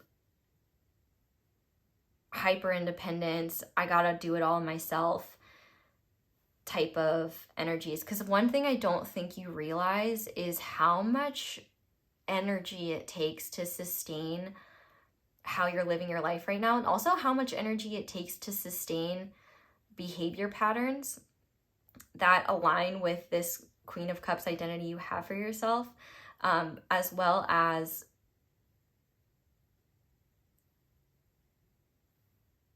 acting in the ways that you feel align with this identity and suppressing or managing the emotions that don't fit and holding on and carrying those until you can somehow release them. And here's the thing, you are a Queen of Cups type person, but that's not all you are.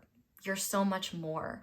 And so what you need to know is that life is calling you to step up into more of yourself in a way where you not only take up space unapologetically, but you also allow yourself to explore other facets of your character and personality and realize that you don't have to be one thing, and that anyone who judges your character or deems you an unkind person because you don't behave the way they expect you to all the time, maybe they're the one that is unkind. Maybe they just suck and you don't have to listen to them. With this Four of Swords, one thing that you need to know is that you don't need to listen to a lot of people. You don't need to listen to what people think you owe them or what you should do. It's not your job. I think that you are at a pivotal point where it is time for you to have faith in yourself and also take the next steps into the unknown, where you start to feed the parts of yourself that you haven't been able to, and start to explore how service goes beyond just intuitive gifts or spirituality. I mean, spirituality can certainly be a part of it, but I definitely feel like one of the elements that you're meant to connect more with is earth, and another is swords. I feel like you are ready to use your voice more. I feel like you're ready to recognize the tangible efforts and the energy involved in service, in charity, and volunteering yourself, and also in living by your principles, practicing what you preach. And the thing is you do a lot of that already, except when it comes to your areas of weakness, which are really dealing with forceful people that feel entitled to you, feeling judged and feeling like the way other people see you truly defines who you are, and suppressing these natural parts of you that are just part of your humanity that you've been pushing away or suppressing because you feel like they don't fit into the idea of what a good or kind or loving person is, a spiritual person is. Jesus used to trash temples, okay? Jesus used to get pissed off and frustrated, all right? He had a level of divine consciousness that the rest of the world was not operating on. And like, yeah, he got pissed off sometimes. He got pissed off when people exploited his teachings. He got pissed off when people... He got pissed off a lot, which is understandable. You are human. It's okay to be angry. It's okay to have natural responses, but what isn't okay is to avoid or hide or shy away from life because you're afraid of how other people's opinions might change of you if you finally started to do what's best for you, or to spend less time being hyper vigilant about ensuring that every single action you take is in alignment with what you think is kind and good and right and just.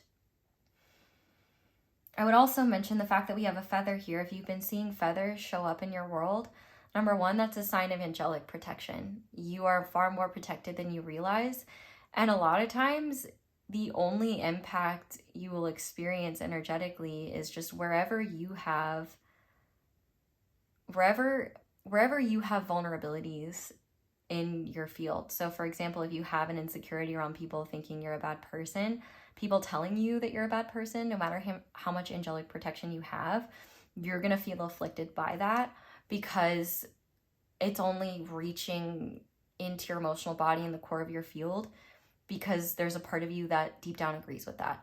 So then that is where you look at, okay, how do I shift this belief? What do I need to do here? But also, I think that as well, in entering new circles of activism, service, especially when it comes to the planet, animals, conservation, protecting the vulnerable, I feel like it will help you understand the ways in which you're still vulnerable and you deserve protection, because you enforcing boundaries is not being mean to someone else, it's being kind to yourself. And anyone who responds to your boundaries poorly is an excellent example of why you need them to begin with, because takers will take and take and take. And if givers don't set a limit, takers will take everything they can get. And not only that, I feel like you're ready as you step into new circles that embody your values, that do things that are service oriented or for a good cause that really resonates for you. You're either going to meet new people or connect more deeply with people that share these values. And what you're going to find is that you really don't have to work hard to police yourself or anything like that, or feel like you have to be a certain way, because there's a natural acceptance and understanding of one another. And there's also this feeling of that you'll experience as you step into more volunteering and just more like focusing on the causes you personally care about, and joining organizations that allow you to help it, or groups that try to make whatever it is that try to support that cause and take action towards it in the world. I think what you're going to realize is, as well, you're going to see how you deserve those protections and those boundaries, and where you haven't given them to yourself because you haven't acknowledged the fact that you have vulnerabilities too. And it's these outside actors that have been using your vulnerabilities to manipulate you. And so when you can see that and recognize, like, oh, anyone who would judge me for doing what's best for myself and for setting boundaries, anyone who gets upset with that, their behavior is a reflection of whose character is questionable here. So with this self-mastery card, what you need to know is that it's time to step up into sovereignty in new ways and take responsibility for where you have been giving your power away, and also where you've been rejecting yourself and keeping yourself small and keeping yourself stuck in certain roles that are too small for you. You're not meant to abandon who you've become. You're just meant to expand upon who that person is and give yourself a greater range of emotion, expression, and authentic experience without judgment that allows you to gain the wisdom that you need from those experiences, which is important for your intuitive and spiritual gifts, but also helps you realize where you're being unfair to yourself. So not only can you have a better relationship with yourself, you can also have a healthier relationship with service, with how you give, with how you, with what you allow yourself to receive, with who you allow to be around you.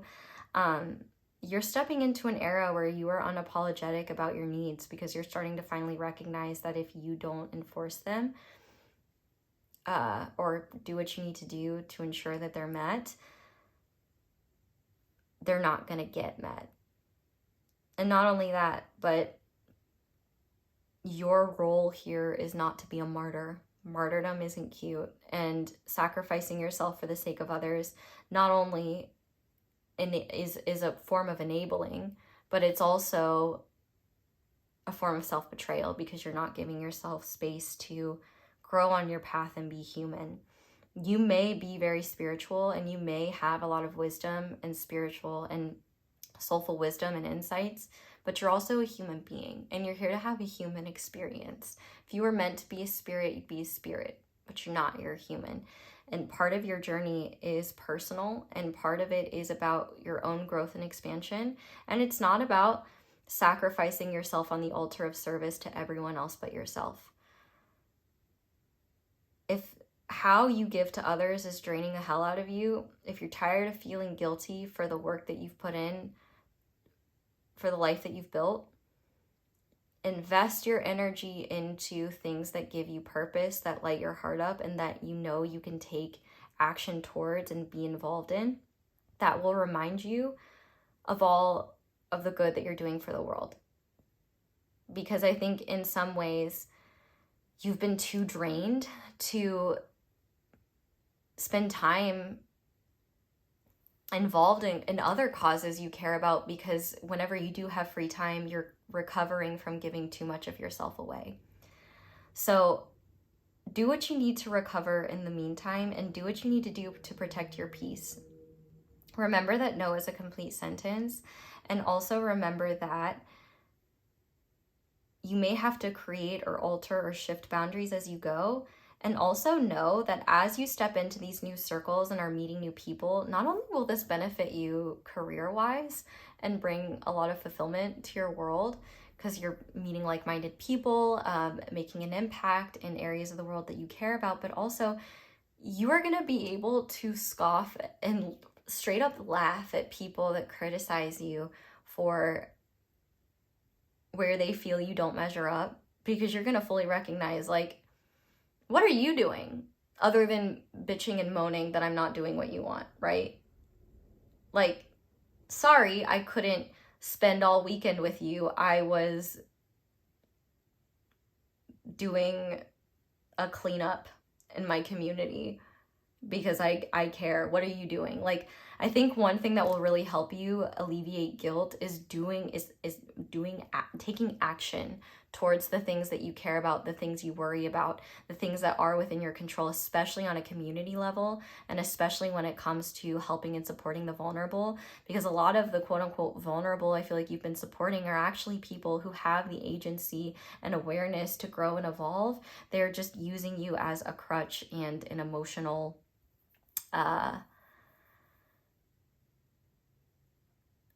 regulator. They're like kind of feeding on your energy in order to feel better about themselves and not have to change. So as you step into this world where you put yourself first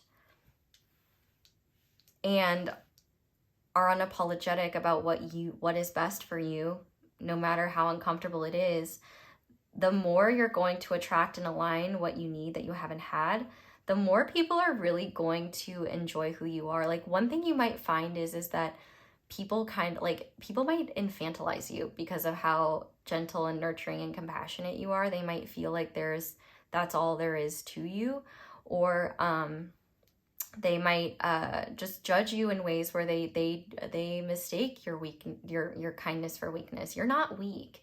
You're not weak at all. It takes a lot of strength to be generous and to care. It takes strength to care, period. And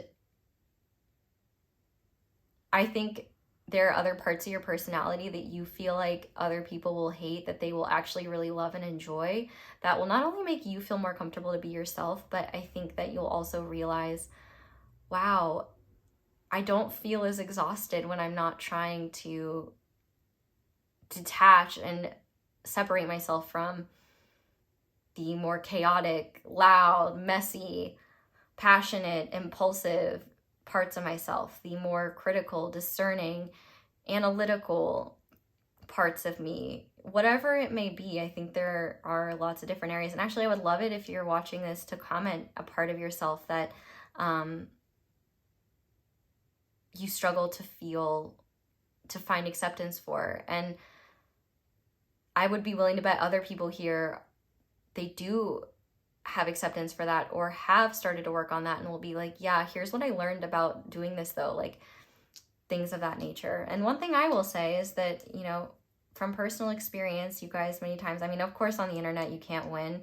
There's always going to be people that are like, can you not be yourself? But more often than not, I feel like being myself has not only attracted the people that actually vibe with me and that like respect my sovereignty as a human being and like respect that I'm more than a pair of talking hands on the internet, and respect the fact that like I'm not a content service monkey that's just there to give you what you feel entitled to at your whim in the way that you want it without any semblance of my personality or zest, if you will. Yeah, those people that expect that, they can go eat a dick. And guess what? They probably will. So it's kind of, you know what? And on top of that, those are the ones that are going to say stuff to you and then never check you out again, right? You find your people by being yourself. So like if you're still here, you're one of my people. And like, thank you. I've always found that it's worth it to be myself despite the pain that can come from being seen and judged for that, because it's a hell of a lot more painful to try and be something that I'm not and be judged for that. So I would say that being more of yourself, whether people accept it or not, will actually be more liberating than you realize. That being said, though, let's go ahead and go a bit deeper and get some channeled messages. So you can ask that these messages come from St. Francis, your higher self, a particular spiritual entity that's aligned with sovereignty and the highest good of all beings. But essentially as well, I guess another just thing you need to know is that you'll have a lot more energy when you're not spending your time trying to control how you show up in the world. I mean, obviously that doesn't mean don't regulate yourself or don't like be conscientious of how your behavior impacts others, but you're overly conscious of it to the point where you deny yourself just human experience and acting and showing up and expressing and like doing things. That's not healthy. It's also unfair to you, and it's also keeping you stuck in a way where you're ready to grow, but you feel trapped. And the reality is that on the other side of this fear is everything that you've been looking for: greater expansion, liberation, and freedom, and also the opportunity to actually live by your principles and believe them even more deeply, so that when you do spiritual, psychic work, because I feel like the vast majority of you do something like that. Maybe it's more therapy related, or maybe it's more like standardized, or maybe it's more just you're the therapist friend, you're the person that everybody goes to when they need to vent. You're more than that. And not only that, you've got to let go of responsibility around how others react to doing what's best for you. I know I've already said that, but you do need to take responsibility for how you let uncomfortable emotions take control of what you know you need. And as you start to override that with your own power of will and the recognition that only you can do what's best for you and assert your needs, the lighter you're going to feel, the brighter you're going to feel, the freer you're going to feel, the more relieved you're going to feel, the more energetic you're going to feel, and the more your path might open up if you're confused on where you go next or what you want to do or how you want to show up in the world, or you know, find a sense of true fulfillment in service that maybe doesn't require your you to have to use your spiritual gifts all the time or be doing emotional labor for other people. You could be doing physical labor instead, or mental labor, but it's labor for a good cause that you care about. So it doesn't really feel like labor, it's more so service. Okay, that being said, let's get some channeled messages now and see what it is you need to know most and what you need to hear. And there will be times where you backslide. That's okay. Don't give up. That's part of the self-mastery process, is falling down and getting back up again. And also, every single time you're doing that, seeing why that pattern doesn't work for you and why it's stifling you and why it's self-betrayal.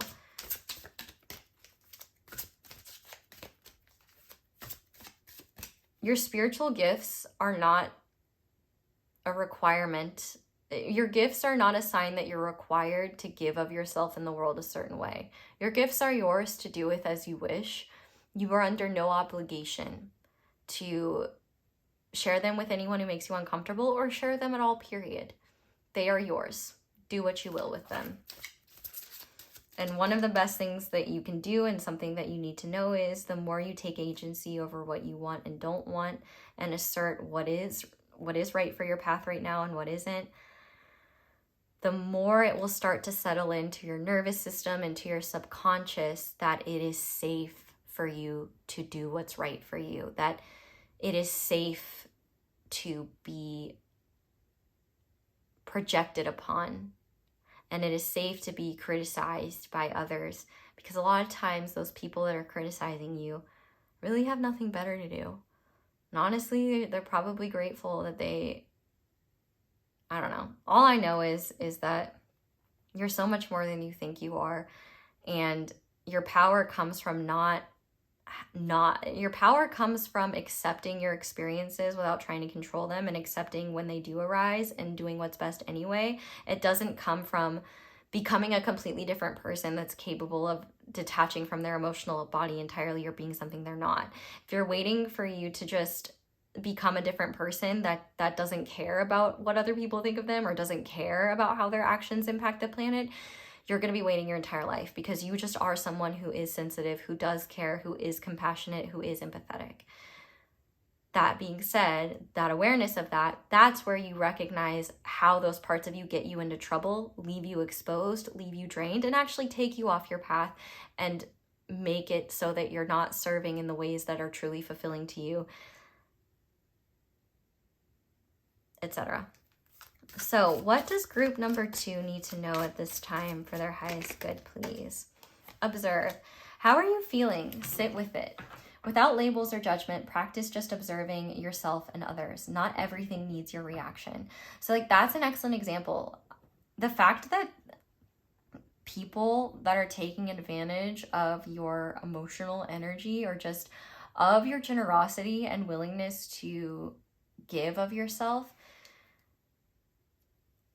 observe when you do set those boundaries, observe that discomfort.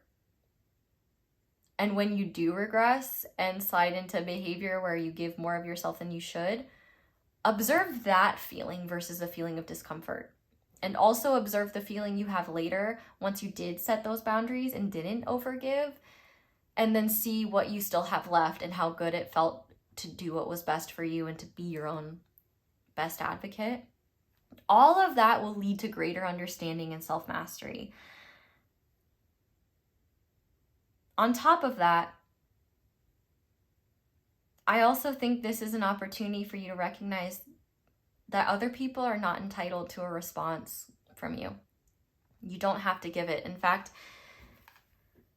if silence or going your own way will bring you the most peace, do what you got to do. Because the thing is that this is not coming from a place of I'm shutting the world out to avoid accountability. This is, I'm shutting out harmful actors that try to make me feel guilty for doing what's best for myself, that want to override my own sovereignty with their own desires. That's not cool, and I'm not going to accept that behavior, and I'm not going to reward that behavior, because that's one reality. When you give into that behavior, you reward it.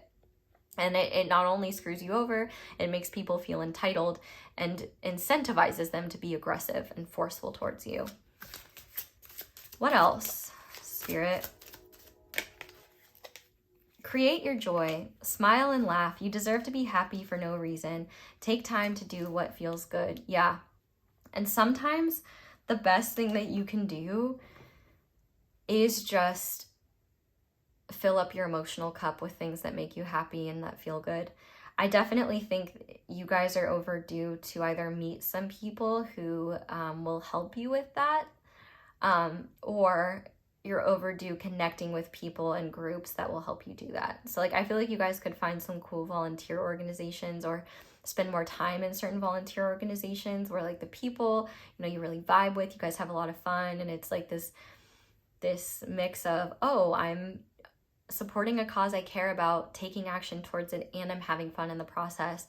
But it also doesn't, you'd also like don't have to spend all your time and energy giving yourself away. You can care about causes and also just hang out sometimes and do your own thing.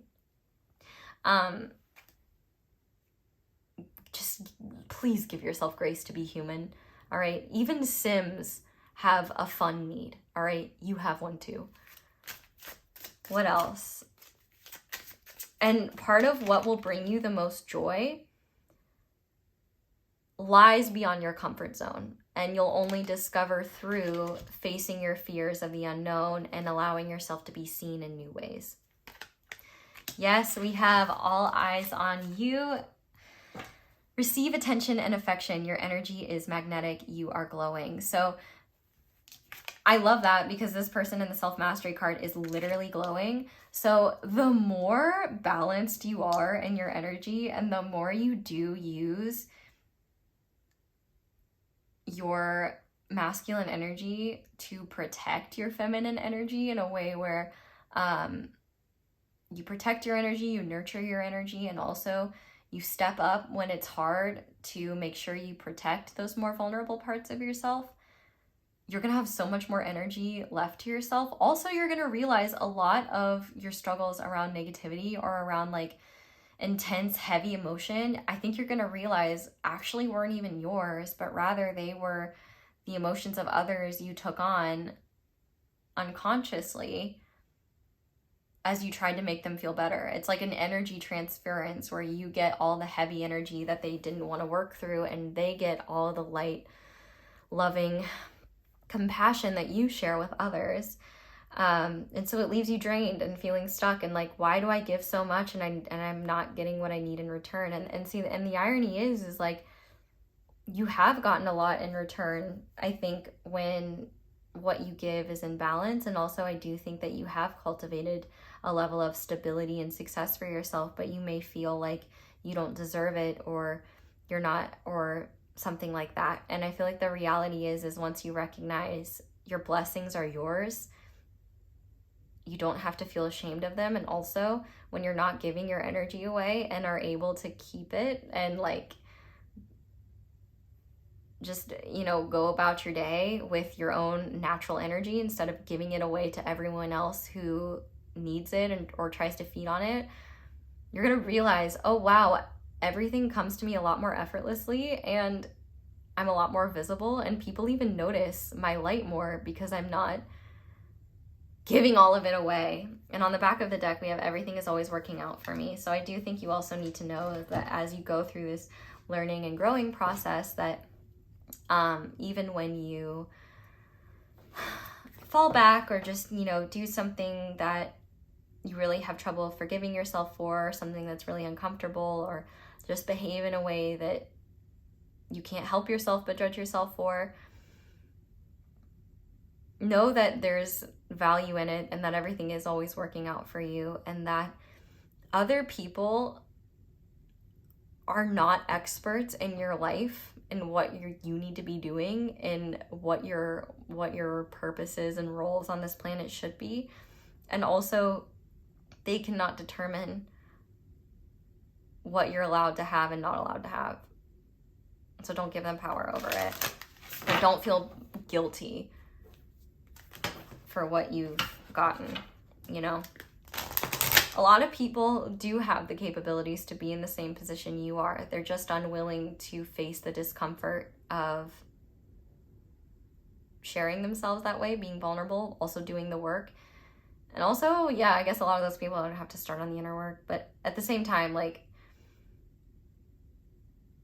they are outsourcing their inner work as a way to avoid actually doing it, and instead just getting the feel-good feelings that come from doing inner work, at least when you move through it, the feel-good feelings that come from wisdom and healing, but they're not gaining wisdom or healing. They're just putting a band-aid on a gaping wound and saying like, oh, that feels better for now. It's like taking ibuprofen or something for an issue that needs like surgery and real intervention. You know what I mean? Okay. So with that being said, we're going to finish your reading off with a guidance card from the Isis Oracle. So calling upon the true goddess Isis, who loves group 2 and humanity without condition, who's in resonance with sovereignty. What guidance do you have for group number 2? Okay, let's go. So not only are you protected by the angels, but you're also protected by Isis. Love to see it. Somebody could definitely take that last sentence out of context, which would actually be kind of funny. Anyway.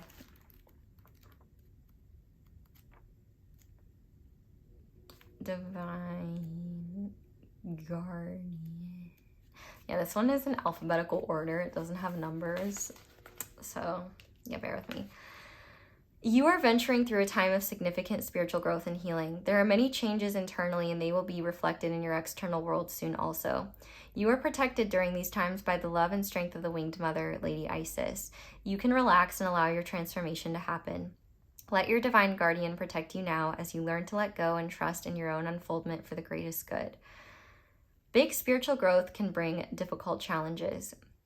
Through such challenges, an initiate can gain wisdom, power, and awareness, and leave behind fears that once held them captive, free from past restrictions, free to live a life that is truly extraordinary and inspirational. Yet the challenges can feel deeply confronting. The initiate may be tested to stay true to their own beliefs, even if their loved ones do not understand or support them. Or they may be required to let go of what they have known to embrace something completely unfamiliar. And this may be uncomfortable for them, and they may fear losing love, support, safety, or friendship as they venture into a new life. These kinds of spiritual growth opportunities are presented when the initiate is ready for them, even though this readiness might not seem obvious. The Oracle of the Divine Guardian arises because you, dear initiate of the light, are venturing into a significant time on your spiritual path. There is a process cooking within you which may already be mirrored in your outer life circumstances that are actually challenging you to grow. It may look like an opportunity or it might appear as a crisis, but no matter what the appearance, you are being guided to take the risks that intuitively feel right for you and have faith. You'll be safely guided by the unconditional love of Lady Isis with wings outstretched and sword of truth in hand, protected from false images that would lead you astray from your true path. This oracle is also confirmation you have been receiving impressions and inner nudges that are from your higher guidance, which has been helping you with situations that are currently unfolding in your life and will continue to do so. You are, spiritually speaking, on the right track. No matter whether life circumstances appear to be heading in one direction at one moment and then in a completely different direction the next moment, or whether you feel things are a certain way in truth only to find that the next day they seem different, these are all signs of growth into a new consciousness. Life does not have to be fixed or even clear at all times in order for you to be safe. Isis is with you, and the angelic beings are with you, and I'm with you. All is well. This oracle comes as guidance that if you've been worried about another, that they are protected, whether this is someone alive at this time or a being that has departed the physical world and returned to spirit. They are free from suffering, pain, and trauma now, and all is well. If you wish to send a blessing to such beloved, you can do so with the incantation below. So there is a spiritual practice and an incantation. I invite you to do both of them on your own time. So I'm going to hold that there. I was like, wow, this reading is shorter. And then I forgot I paused it 20 some minutes in.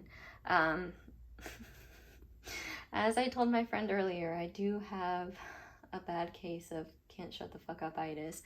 But that's an excellent example of how maybe I don't need to. And that, you know what? There's value in my yapping. Just as there's value in the parts of yourself that you judge and shame. Is that the rest of the incantation? Yeah, this is all of it. So once you've screenshotted it, that's all yours. But group number 2, that is where I'm going to leave this reading. So thank you guys so much for watching. And thank you so much for letting my ads play in the background. That is the simplest and easiest way to show support and appreciation for my channel and help me keep making these readings. But other ways to support me are liking this video. Not only lets me know what you guys want to see more of, but it helps other people that may need to see this message, help it find them. You can check out other videos of mine. You can sign up for my email list. My email list is where my primary communication is going to be moving forward. If you are on my email list, you have email list privileges. One of those privileges is being the first and likely the only people to know if and when I ever open personal readings. If I do take on personal readings, I will be telling only my email list and giving them first priority because they are willing to receive communication from me and also clearly care enough to be in the know.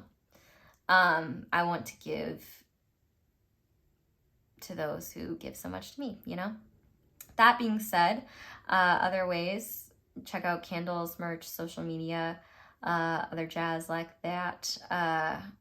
Letting the ads play in the background for the first 30 seconds is truthfully the most helpful, but you know, leaving a like, subscribble, all that jazz. You can leave me a tip. My Cashapp is palehag, and my PayPal is my email. You can also check out other videos, ones with extendeds, or, you know, you can share me with a friend. You can send me love and good vibes. I'm sending you those right back. I love you guys so much. I hope you all have a wonderful day or night whenever it is that you're watching this little video. And I hope you'll come back and see me again soon. Bye. Hi there, Pile 3. Welcome to your reading and thank you so much for being here. If you guys chose the Fire Quartz Tower and the Love Your Inner Goddess Oracle, this is going to be your reading. No, you do not have to be a woman in order for this reading to resonate for you. We all have an inner goddess. Even the most masculine and burly of all of us. Okay? It doesn't matter what body you're in. All that matters is that you recognize that you've got an inner self that needs to be loved. Okay, that being said, let's go ahead and get into your reading. I'm going to start by shuffling your tarot. So if while I'm shuffling, you would like to focus your attention on the cards and just set the intention that the messages most necessary come through for you. The biggest thing is if what I'm saying, you're like, I don't need to hear this. This doesn't even make sense. Or that's not what I need to know right now. Then you can be assured that this is not your reading. What I'm saying, you're like, yeah, I need to hear this right now. I need to know this right now. Congrats, you found your reading. It is really that easy.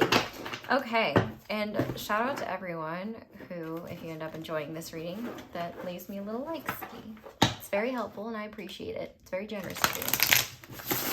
It takes 1 second, but it means a world of difference. Okay, we're gonna pull 4 cards from here and start by asking Spirit, what does group number 3 need to know at this time for their highest good, please?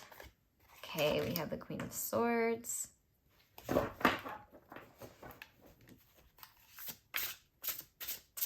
Am I crazy? Or, but if there were sunglasses on this Queen of Swords, I would literally just be like, that's Charlie XCX. Literally, it's just Charlie XCX. Okay, what else, Spirit? What else does group number 3 need to know at this time for their highest good? We have the 7 of Pentacles.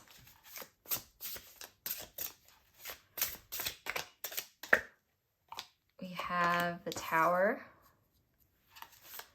And one more, please.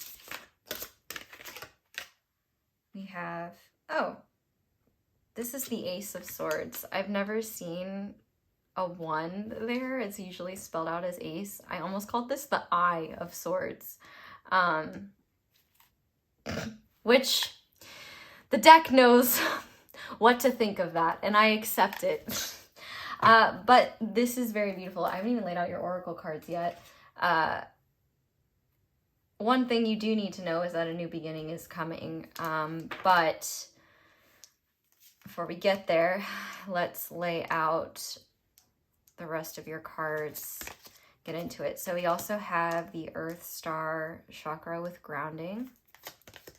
We have Archangel Azrael. We have with death and rebirth, transitions, and life changes. We also have courage, strength, fierceness, family. We have the Fountain. And we have inside looking out. So, okay. A couple of different circumstances I'm seeing here. The biggest thing I am seeing, though, is that there is powerful and intense change that, if it has not happened yet, is likely happening or coming soon. For some of you, you may know that there is a certain situation in your life, whether it's, you know, your perspective, how you're living your life, the changes you're not making, a certain relationship, a career situation, a living situation. Things are about to change in very powerful ways. But in order for that change to occur, what's blocking that change needs to go. And I just heard the word melancholy. So if you've been in a position where you've been feeling very like apathetic, very bored with life, or melancholic, just feeling like, if you've been struggling to feel positive or feel like things will get better or things will make a difference, even despite the fact that you consciously know that like things are working out and maybe you're just in a rut, or maybe you know that there are things that need to change, but those changes are overwhelming. The first thing you need to know is that you need to give yourself some grace, because the level of change with which you're undergoing, it's a lot for anyone. But I think part of why it's also so much for you is that it seems like a lot of the change that needs to occur does require a sense of courage to face the fear and stepping out of your comfort zone. But what I really see here is a process of coming in to unity with both your spiritual and material worlds. If you are a very spiritual person, or someone who struggles to be grounded, or, you know, if you're somebody who likes to escape to worlds of imagination or fantasy, or spends more time working with the spiritual realms than you do working in the earthly realms, or if you struggle to ground, or if you just live in your head a lot and have a hard time getting out of it, this is all a beautiful sign that that is something that is already loosening its grip on you, and in fact is on its way out. In terms of the impulse to stay in those realms may still be there, but you'll have the skills to get out of that state, understand what it truly feels like to be grounded, what it truly feels like to connect to the material realm, And on top of that, to start bridging the wisdom and healing you've gained from being in these spiritual realms, the fun magic that happens inside your head, the creative ideas, the fantasies, the visions, the things you want to create, it's time to take that out of the ethereal and bring it in to the earthly realms. So for those of you that have been manifesting something significant, or maybe something significant that you actually forgot that you manifested, you're going to see things in your world fall apart. And these are things that, for some of you will know, needed to go anyway. And it's like, maybe you didn't have the courage to, make those changes yourself. So Spirit is stepping in to help you out. Or the things that are in the way of this manifestation coming to fruition are the very things that are, these things that seem to be falling apart are actually evidence of things aligning and coming together in the material realm and bringing your manifestations into action. For all of you, one thing you need to know is that the work you've done internally, the inner work you've done, and the spiritual growth you've had, you've done a great job. And you definitely need to give yourself a pat on the back. I'm like giving myself a pat on the back for you. I wish I could give you a pat on the back and be like, I'm proud of you, son. I don't care. I don't care who you are. I just want to consider you my son in this moment. But if you'd rather be my daughter, that's fine too. I'm proud of you, daughter. But like, I'm proud of you, son flows better, right? In my opinion, we're all sons. Anyway, it's the third reading. We're getting a little weird.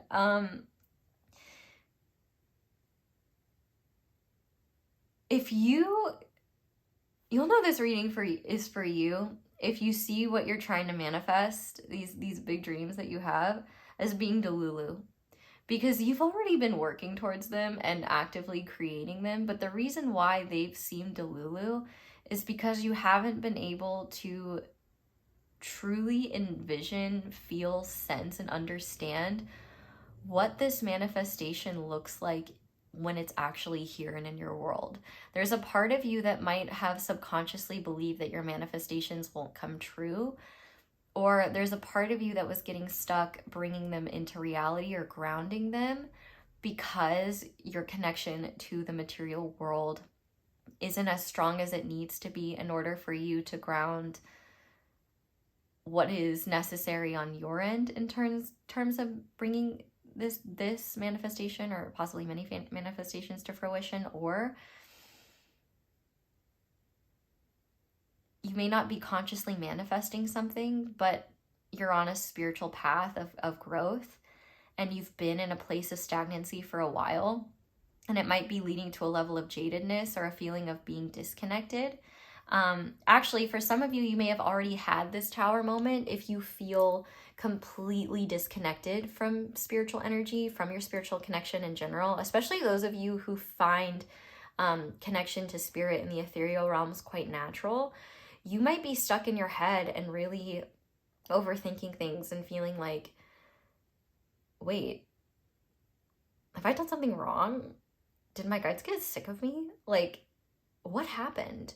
And what happened is that your divine tap has not gone anywhere. You're still just as spiritually connected as you've always been. But in order to help you grow spiritually, it's time to take what you've learned and what you've been creating in the ethereal realms and actually bring it here and make it real, make it tangible. I mean, it already is real, but it's a whole other level when it's right in front of your face and when it's tangible, right?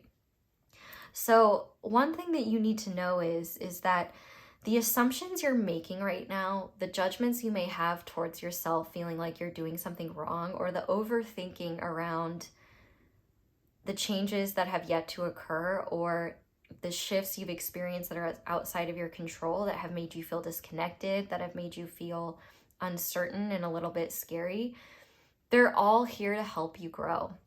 And so I will say, like, I've recognized this energy completely, because I would say about 2-ish years ago, the natural spiritual connection that I felt consistently began to wane. And in order to access that same level of spiritual connectivity, I had to like do things in the material realm to cultivate that connection and presence. I don't think it will be that way forever, especially because I've had instances of being back in that natural state and being in that flow and feeling that.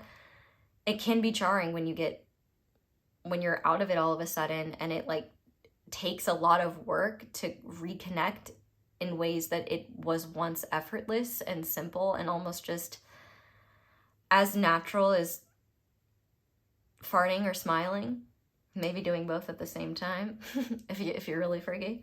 And one of the things that I've learned though, and I even knew, I didn't take it personally, because actually the lovely, wonderful woman who made all 3 oracle guidebooks that you guys picked from today, she went through that very thing for a really long time, where she was completely disconnected and there were a lot of earthly lessons for her to learn. So when it happened to me, even though I didn't feel a sense of complete disconnection, actually in some ways it was kind of a relief. If you are someone that is in constant presence with spirit and just is so tuned into the ethereal realms, you may underestimate how much that is on your nervous system, on your conscious mind, on your energy levels, on your electrolyte levels. It's a lot. And in fact, it can be so much that it can take us even further from being able to ground something. And instead, we're soaring off to freaking Jupiter instead of grounding what spiritual inspiration we might have, or just grounding, period. You're here on planet Earth for a reason, and I think you know that. But sometimes, in order to strengthen where we struggle, we need to kind of not rely on what makes us feel safe and secure and connected. Because the reality is that you're meant to have that same level of effortless presence and connection that you already have cultivated in the ethereal realms on Earth too. Because Earth is just as spiritual and connected as the ethereal realms. Like, there is a lot of spiritual wisdom, spiritual growth, and understanding that is gained by working with nature, by grounding, and by understanding the ways of the natural world. Especially if you are someone who is not used to being grounded, or has to consciously cultivate a sense of groundedness, this is going to be so revolutionary for you. Because number one, as you reconnect effortlessly to the ethereal realms, as you build a better relationship with your grounding, because like one thing that I will say is that I am on this journey and have been for a hot minute with like, you know, being more grounded, having a better relationship with the material realm, using the material realm as a way to stimulate spiritual growth and gain spiritual wisdom through interacting with Mother Earth and all of her treasures, blessings, and gifts and challenges, because she got plenty of those, and seeing the love and the value in it. All of that's going to be really helpful for you. And moving forward, not only are you going to be so much more efficient, but grounding all of the inspiration that's been stuck in your head, that you've been dying to bring out into the world, that you've actually been frustrated with yourself around, because it's just like all of your ideas seem to stay in your head and they don't seem to go anywhere, you're not going to have that problem anymore. And also, you're going to have much more realistic expectations of, number one, how much you can get done in a day. Number two, when enough is enough. Number three, how the spiritual and material realms are one. It might seem like they're disconnected, but really they're extensions of each other.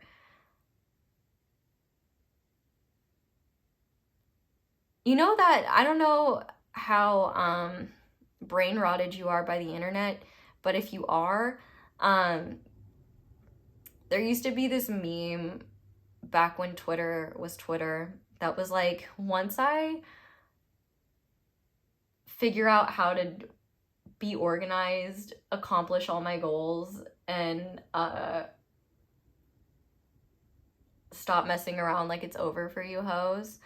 Like, honestly, once you forge a solid connection with the material realm, it's over for, well, not you hoes, but when I'm speaking of hoes, the real hoes it's over for are your inner demons that tell you you can't do it, and the obstacles that have stopped you from sharing your excellence and the beautiful elements of your creative side and of what you have to offer with the world. You stop robbing us of your essence because we actually get to see it, appreciate it, and receive what you have to offer, and you get the satisfaction of actually getting the beautiful things that you conjure in your mind, the inspiration you receive, and bringing it out into the world. And so one thing you need to know is if you're really stuck in negative thought patterns right now, know that they're lying to you and that you're doing great and that there's nothing wrong. If you are really struggling and feeling fearful about the fact that your spiritual connection is not as strong as it typically is, or you're having a hard time, one thing that I would tell you is now is the time, if you don't have it already, start cultivating ritual practices to connect spiritually that involve the material realm. So, I mean, that can look like incorporating spiritual, like time for spiritual practice or spiritual connection in your everyday routine. You know, if you're someone who has like just that more effortless connection, you might not really go deep very often. You might not go into deep states of meditation. You might not slow down. You might not do deeper exploration because you haven't needed to. So not only do you have the gift of connecting to the outside world around you, you now have the gift to start connecting to the wisdom of your own body. Because the magic of the universe doesn't only lie outside of you and outside of this planet, it also lies within you and in your own body. I mean, for those of you that have studied the human body, I'm sure you know that the human body is incredible and is like just a really cool piece of machinery, but also there are a lot of mysteries yet to be uncovered about the human body that we're learning about and discovering every day. And there's a lot of spiritual wisdom that will come from, instead of trying to leave your body and exploring the cosmos, going so deeply within. You are one with the cosmos, and you don't have to go anywhere outside of yourself to get that wisdom. You just have to slow down and go within. If you are overwhelmed by the material realm or really struggle to connect to it, it will take time and it will take bravery to step up and be seen in those ways, to share yourself, to ground things. Because one of the things that you're really going to be called to do as you start to build this connection with the material realm is you're not going to perfect your relationship with the material realm and then you're going to start creating. You're going to begin that relationship or deepen that relationship, because I'm sure you guys have begun it in some way. I'm sure you have some sort of relationship, but on a much deeper level. And part of the process of deepening that relationship will be having the courage to act on spiritual insights you already have, having the courage to step outside of your comfort zone in ways that you know you've been called to, but you've been too afraid to try, and seeing what happens. Because here's the reality. What you're going to see is a hell of a lot of clarity. I think one of the worst things you can do for yourself right now is ruminate and believe that you're doing something wrong, or that things will never get better, or that you are somehow broken or inefficient, or that your dreams or manifestations or desires, they're only destined to stay in your head. That's not true. There is significant change coming here, and the things that are in the way of your divine destiny, of what you've been creating, of what you've been manifesting, because I have a feeling that a lot of what you've been manifesting is actually also technically things that you were meant to come here and do and experience. And so on a conscious human level, yes, it's free will manifestation, but it's also free will manifestation backed by desire, purpose, and pursuit of your soul's path in this lifetime. So really the idea, it's actually more delulu to believe that what you're creating won't happen, and it's more delulu to believe that you won't be successful, that you won't prosper, that you won't get things figured out. It's actually super delulu to think you'll stay stagnant and accept that and stay there forever.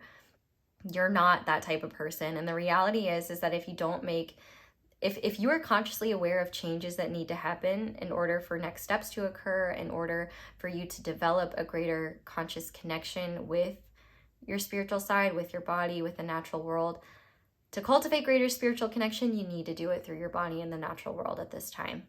You have nothing to gain from doing things the way you always have and the way that things are already comfortable for you. You've gotten what you need from that. Now it's time to bridge that with this extra other amazing world that you're also a part of, that has tons of spiritual wisdom and lessons for you, and also tons of blessings. You know, if you're trying to manifest more abundance, you're going to really struggle to have an abundance mentality, attract what you need, have faith in the abundant world to provide, and believe that you can make the changes necessary to receive the type of abundance you're looking for, unless you have the courage to try and the willingness to put yourself out there and be seen and face rejection, criticism, ridicule. I promise you, more often than not, yes, you will get that sometimes when you share yourself. You're less likely to do so if you're sharing yourself in ways that they're outside of like online or anonymous things. Like, you know, people, especially in person, are not typically going to say unsupportive things. I feel like, but it doesn't really matter where you're sharing yourself or how you're showing up and allowing yourself to be seen. You're going to find that people are a lot more, there's a lot of positivity around what you have to share with the world. And I think right now you're in a position where you're trying to figure everything out for yourself right now. And what you need to know is that the understanding and answers that you're looking for are on the other side of this drastic change that's already occurring. You're not meant to have it all figured out right now. You're meant to flow with what is and use that beautiful analytic mind of yours to look at, what could I clear out on my own so that spirit doesn't have to, and we can start facilitating this process more quickly, and I can have comfort in the fact that I had the courage to make a big change before spirit made it for me and showed me what needed to change. But whatever you do choose, it's okay, because the fact that we have the Ace of Swords here,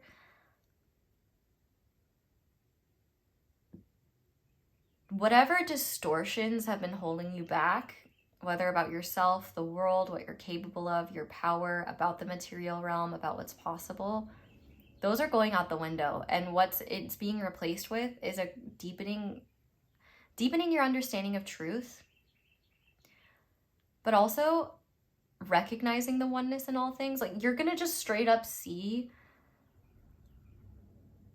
why all this happened, and you're gonna be really grateful for it, because instead of feeling like you have this rich inner world in this outside world that nobody knows about, that you feel like an alien in, or that you feel like a misfit in, or that you feel like doesn't reflect who you are, or like you have to be someone you're not, you're about to see that you don't have to stay that way. And also that a lot of those feelings will start to shift as you deepen your connection to the material realm, because you're just going to become more comfortable in your body, taking up space, adorning your body with the things that make you feel like you, sharing more of yourself, your voice, your gifts, your creativity, whatever you have to offer.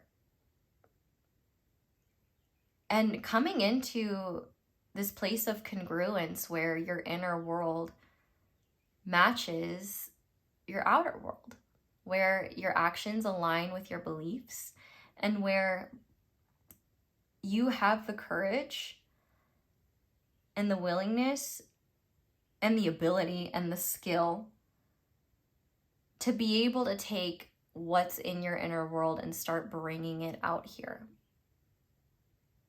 That's going to be far more rewarding than anything you've done so far.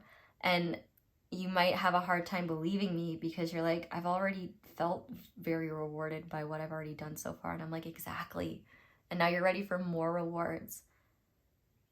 Are you Britney Spears? Because you're ready for more. And you're getting it. What it really requires is the strength to be present with yourself as you do the difficult, uncomfortable, and weird task of changing your habits and changing your perspective and trying new things. I mean, you're literally carving out new neural pathways, and at the same time having to fight against the urge to do what is familiar, what is safe, what is known, because the brain really likes those neural pathways because they're super carved out. So it takes time for your cognition to shift. And so it will take time for you to truly develop the sort of effortless, and you know what, maybe it'll never be effortless. Maybe it'll always take a little bit of effort to connect with the world around you and be truly grounded. But it will always be worth it, because not only is it something that doesn't come instinctually, but it's wisdom that's been hard won, and that came from courage, bravery, trust, and the willingness to try, and the willingness to accept that the perfection of our vision doesn't have to be one-to-one when it comes onto earth. You know, it's I think one of the hardest things about bringing our dreams from the spirit realm to the material is how different actually grounding something can be from how we envision it. But that doesn't mean anything has gone wrong. And in fact, the seeds you've already planted, the goals you're working towards, you're still working towards them. And in fact, there's really a message here of being patient, because this is about tending to the material realm, your relationship to it, tending to your body, because these components need to be in balance in order for you to ground. And I just heard these words verbatim in my head: great spiritual missions that you have in this lifetime. A lot of times these great spiritual missions will require you to be brave and to go out into the world in ways where you're either standing in your truth or enduring a lot of the suffering that humanity experiences in order to alleviate some of it. Whatever the case may be, whatever you are guided towards, you're not meant to be a space cadet your whole life. You know, if you identify as like a star being, star seed, I truly believe that every soul on this planet is one, because we come from the stars. We are all star beings. We're literally made of stars and like other earth shit. And you know, if you have the idea that you're disconnected from the cosmos, it's time to come into union with Earth so that you can recognize that you're not. Earth is just as much of the cosmos as everything else. Earth is connected to everything else. And earthly energy is unique and alien to you. You literally are on an alien planet in some ways, because you have a lot more memories on a soul level of experiencing consciousness in different places. But you're human for a reason, and you're not meant to loathe and detest the human experience, although it is understandable if you do or get frustrated with it. I myself get frustrated all the time at the amount of maintenance the material realm requires. But I also find a lot of reward and a lot of spiritual like energy shifts that occur through interacting with the material realm. Like just thinking about the difference between a cluttered room and a neat, organized, clean room, you feel that difference. I mean, I think that's why they say cleanliness is next to godliness, because it's like having that space and having that cleared out, not only can you think more, but there's just more room. So one thing you do need to know is that if you're wanting things to shift in an instant, or you're assuming you just need to do this one thing and then everything will go back to the way it was, or you just need to, or like, this is temporary, but also at the same time it's not. So if you decided never to work with the earthly realms, if you resented Earth and resented your humanness and things like that, and rejected it, this is where you're gonna stay the rest of your life, because your soul signed up for greater things. And so, and the universe is patient as hell. So if you want to take your whole life to start following this journey, you absolutely can, and you're under no obligation to start it or finish it. And I do think that your connection to the earth and the planet will be a lifelong journey that gets deeper over time and evolves over time, the same way your spiritual journey has and will continue to. But the beautiful thing about all of it is this is an excellent example of the universe's love for us, where it is unwilling to cut corners when it comes to our growth and what our potential is and what we're capable of. And there's a version of you that not only feels comfortable on earth, but feels comfortable in your own skin. Ideally loves who you are, but at the very least is accepting and neutral about it if you can't muster up love and appreciation for you, who you are yet. I would hope the goal is that you both love and like yourself, because I can just tell right here, just from your energy, not only are you easy to love, but you're also easy to like. So anyone who makes you feel like you're not, they're just not your people. They just don't get you. There's a lot for you to share with the world, and I feel like you've been trying to force clarity in a situation where it's like you're not going to get clarity through exploring the cosmos and trying to get spiritual insight. Your guides are not going to come through and give you the answers, because the answers are literally inside you and literally outside. The answers are in the grass that you're ready to touch. I'm not saying that you don't ever touch grass, but I am saying that even if you are a naturey type of person, or you do love Earth, it's time to deepen that love or deepen that connection, because there's a lot of spiritual expansion and growth to be had there. But also with the fountain here, this talks about inner child energy, pleasure, joy, and fun. I think that your spiritual connection has been a source of joy and pleasure, especially if you were very spiritual as a child. But where I think you've struggled to find joy and pleasure has been in the material realm, which makes a ton of sense, because a lot of what we're taught to do in the material realm involves labor and responsibility and obligation and maintenance.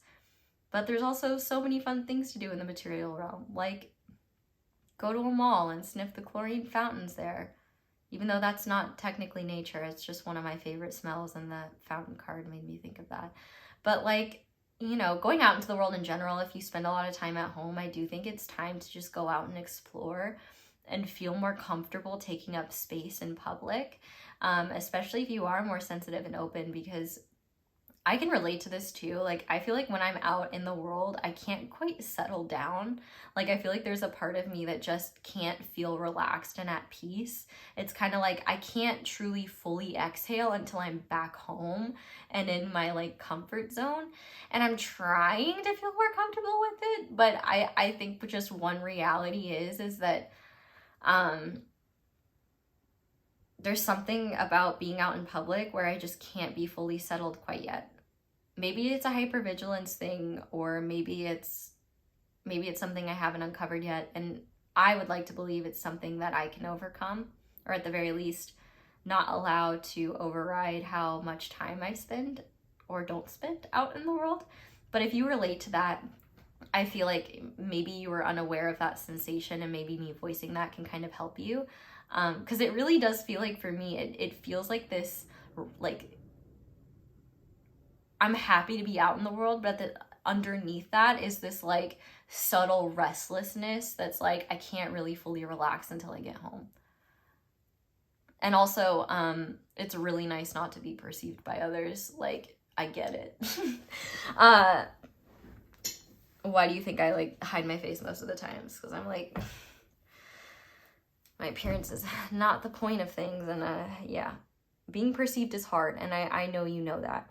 But the thing is that you deserve to be perceived, because a lot of people are going to see just the beauty in what you have to share. And the reality is too, the value of what you have to offer the world, you have yet to even see a sliver of how powerful what you have to share with the world is, because you haven't held it in your hands yet and shared it with others. Like, I will say, for me, a huge grounding process has been making the class that I'm currently doing with Kei Moon. And I never got myself around to doing one because I was always like, well, it's not good enough yet. There's always more I need to learn. And I don't think I have those credentials. Like, what if it's not good enough? Like, I want to make sure that, you know, it's up to my standards, and that it's good, and that it's valuable, and it's not just regurgitating readily available information. Like, you know, I think you, like me, care. Heaven forbid, you know, very controversial in this day and age. But that's a good thing. It's a beautiful thing. And one thing that I learned is that, yeah, it is hard to ground things. I have worked very hard on grounding that class, and the class itself has stretched me in a lot of ways that have been uncomfortable.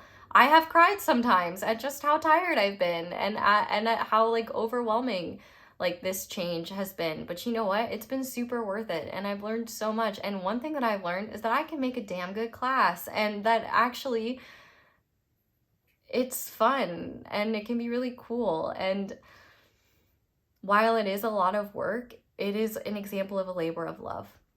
And I think that whatever relationship you end up cultivating with the material realm and with your body, whatever frustrations you have with the amount of work you have to put in, I think you are going to find that your life is better for it. Your spiritual connection is deeper and also more grounded than ever. You know, I think those of us that are spiritual but lack a connection to the material realm are at greater risk of going off into Delulu land in ways that are not grounded in any sort of reality, but in ways that are distorted, or that, you know, keep us rejecting the earth instead of bringing the star wisdom you were born with to earth. Because earth needs your wisdom. Earth needs your soul imprint. Earth needs the experience your soul came into the world with. Earth needs your healing energy. Earth needs you. That's why you're here.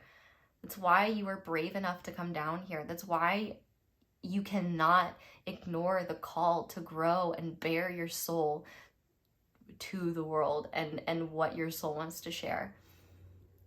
It won't always be easy. It will likely be scary as fuck.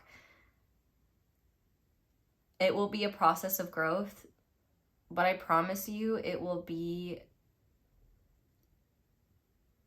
one of the most profound transformations you undergo during this lifetime, where your ability to just achieve, access, and expand is literally doubled, because now you have every layer of reality at your fingertips, not just the ethereal ones. You can be just as strong in the material realm as you can in the ethereal. It might take more effort and more work and be more challenging, but it will be rewarding in ways that your natural spiritual connection hasn't been, because you didn't really have to work for it to begin with. Doesn't mean you're not grateful for it and that it isn't a blessing. Like, it is such a blessing. You know, there are many people that are naturally attuned to the material world, and that is a blessing. And the thing is there are a lot more people that are naturally attuned to the material world than there are people that are naturally attuned to the spiritual worlds. So knowing that, not only do you have greater resources around you in terms of people that can help you navigate the material realm, find solutions that work for you, but also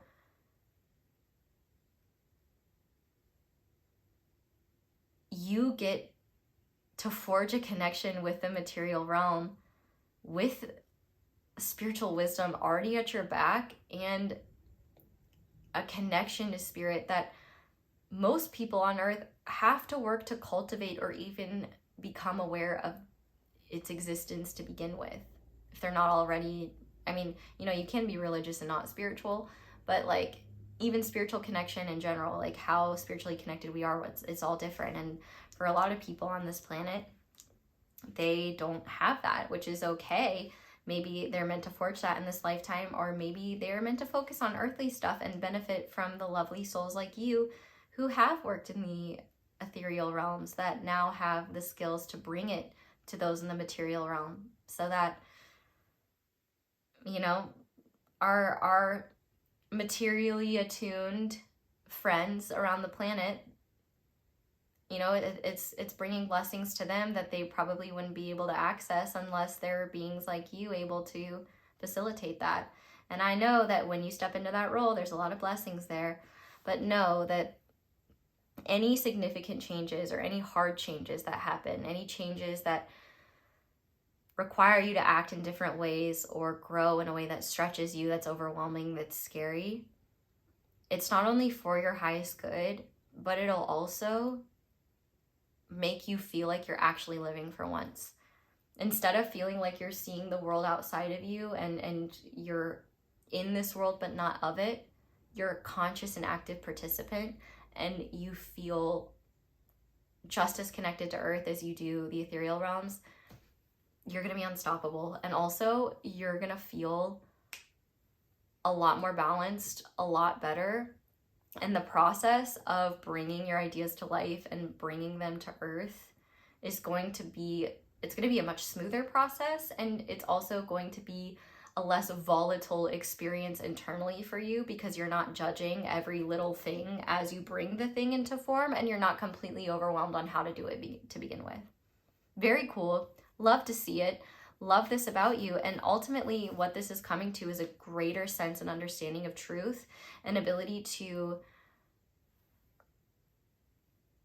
consciously recognize it and live by it no matter what others think. And also having this experience will make your spiritual wisdom and your access to the ethereal realms more understandable and accessible to those who have trouble conceptualizing worlds beyond what they can touch, see, and feel.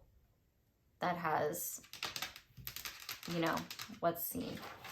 So that being said, let's go a bit deeper and just get some channeled messages. This can be from your spirit guides, from spirit itself, if you want to pick Archangel Azrael or any other being in resonance with unconditional love and sovereignty. Go for it.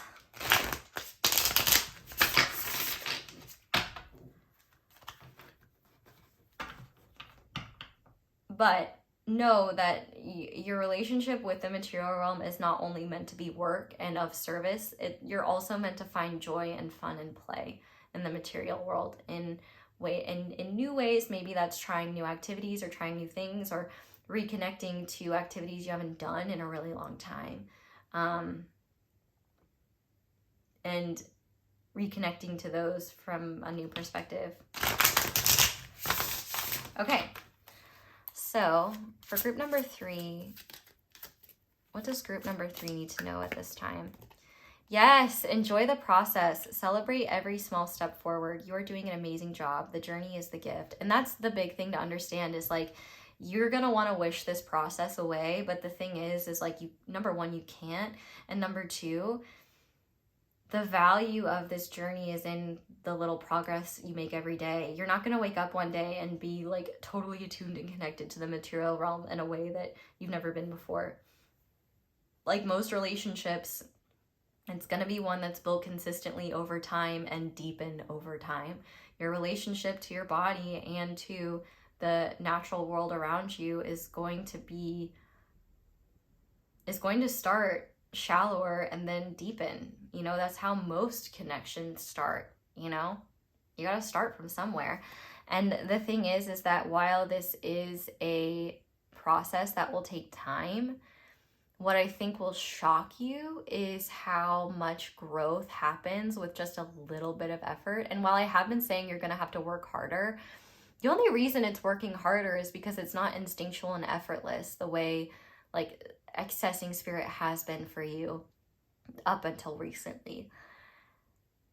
It is technically harder because it requires conscious effort, but the thing is a little bit of effort will go a long way. So it's not like you have to spend 2 days alone out in nature in order to get nature's value, but you know, just choosing to go outside and walk without headphones in every day for 10 minutes and just take in the sounds and like observe your surroundings, that alone is going to be powerful for you. Even if you're not making conscious spiritual, like not having conscious spiritual insights in that moment, you're definitely receiving healing and at the very least slowing down in a way that's very necessary when it comes to grounding.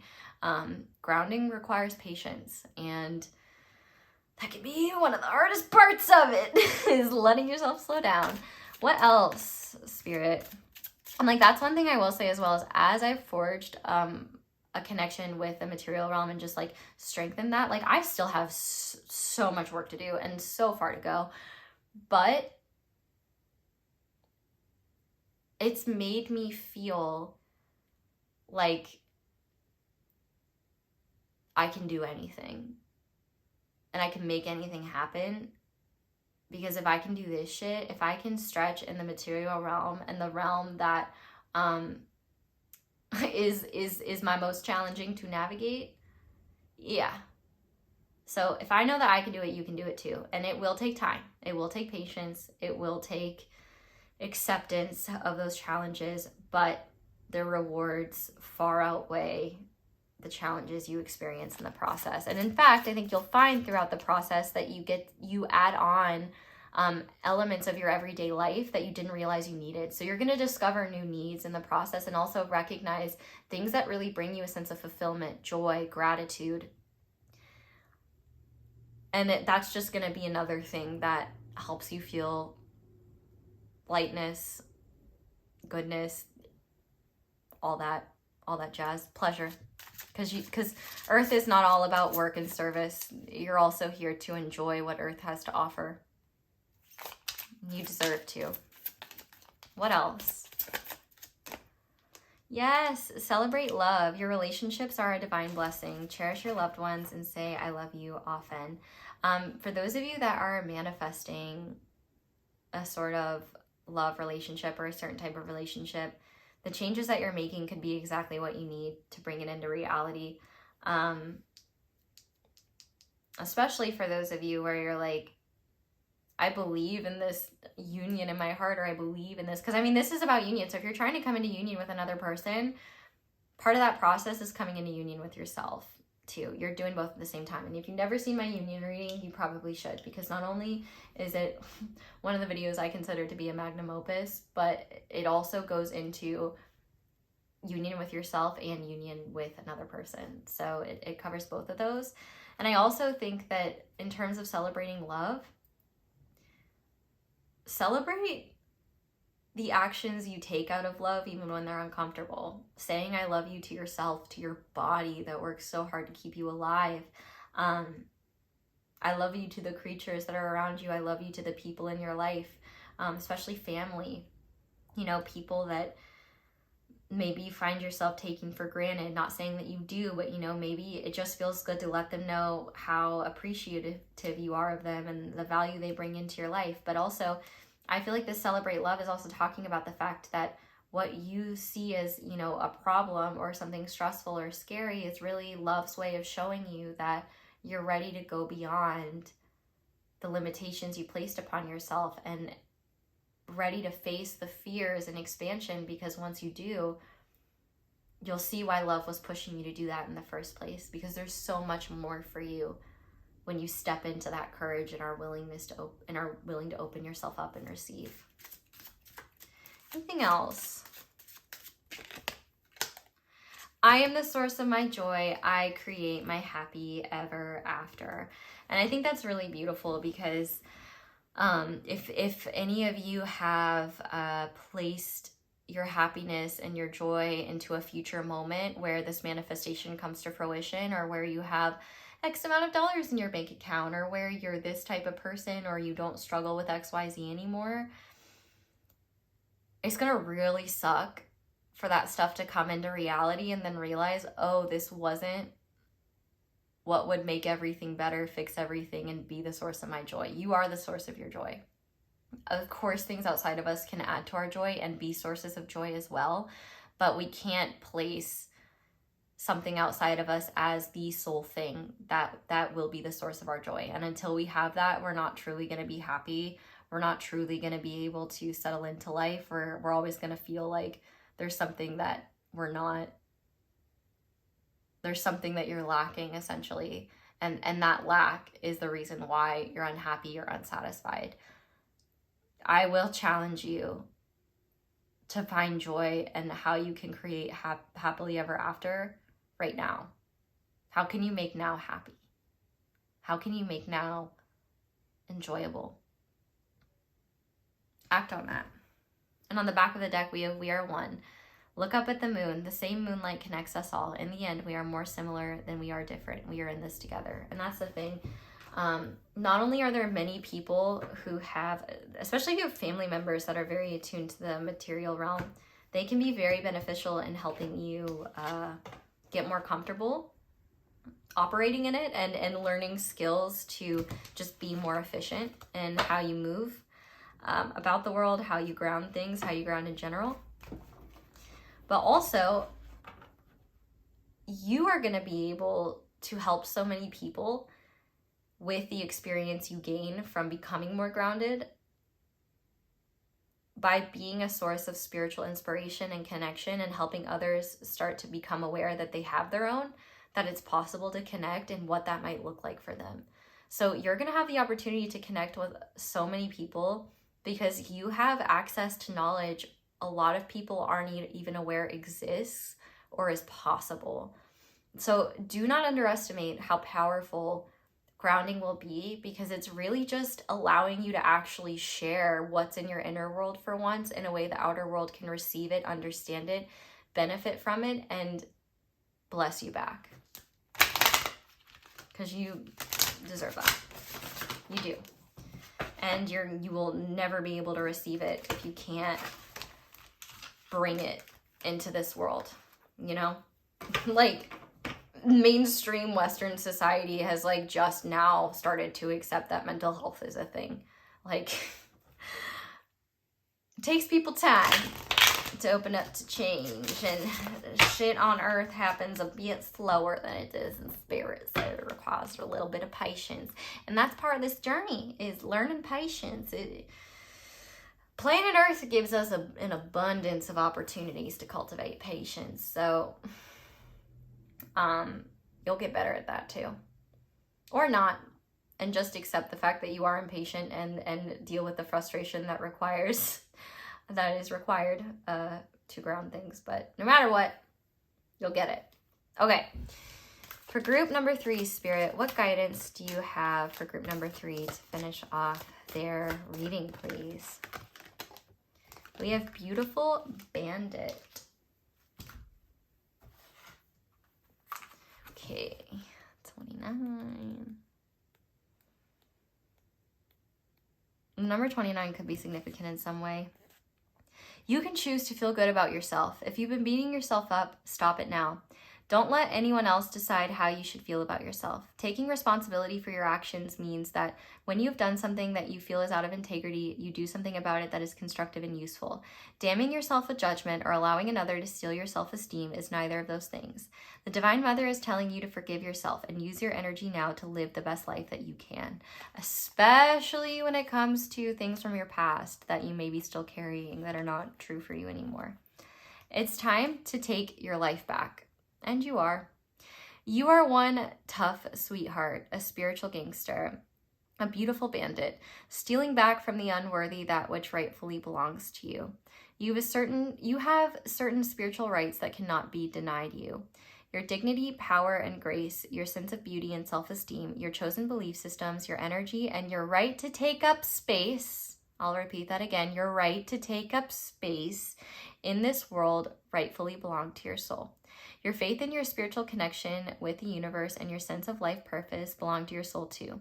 So do your joy, your laughter, and enjoyment of life, and your belief in your own purity of heart and the goodness of your own being.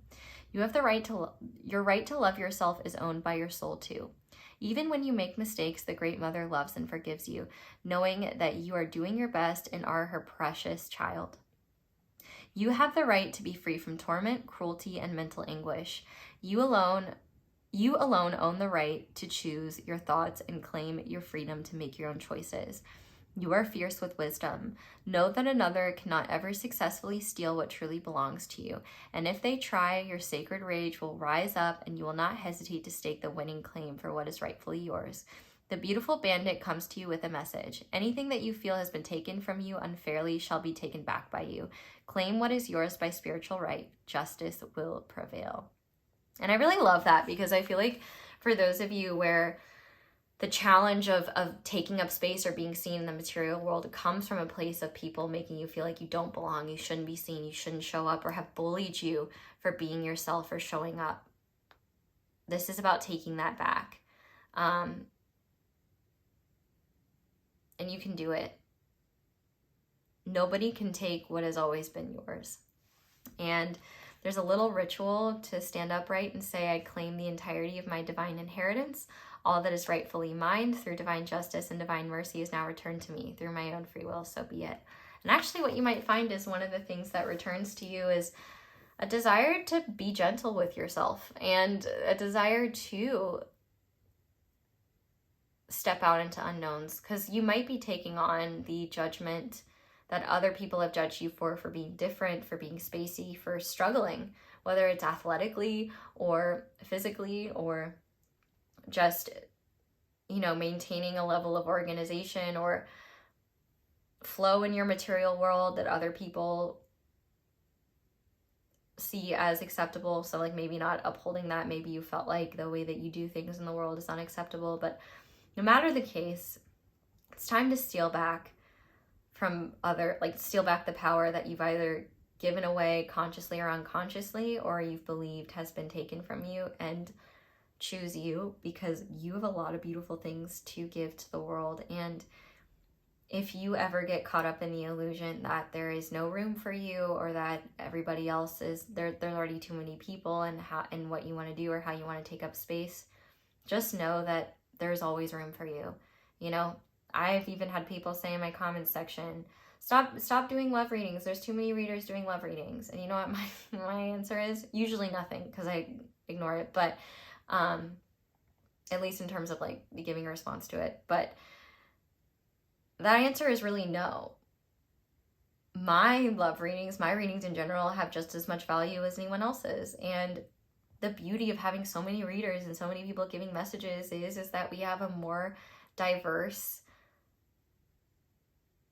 pool of spiritual wisdom, personal wisdom, knowledge, and messages to give to the world. It's easier to find who you align with, and also you never know who could be waiting to hear from you. So whatever world or area you feel like there's already too many people there, or there's no room for you, cut it out, because there's always room for you. And what you have to share with the world is very valuable. Otherwise, Spirit wouldn't be working so hard to get you to ground enough to start sharing it. So group number 3, that's where I'm going to leave this reading. I love that the sun came up by the time I was done, because means I got to sit in this nasty bright light all night. But we love the sun. That is where I'm going to leave this reading. Thank you guys so much for watching. And thank you so much for letting my ads play in the background while you do something else. That is the simplest and easiest way to show appreciation for my channel, at least just for the first 30 seconds. That is enough for it to count. But if you'd like to support me in other ways, liking this video is super helpful. Thank you to everyone who does that. You can check out my merch, social media, candles. Be sure to use code ACE10 for 10% off.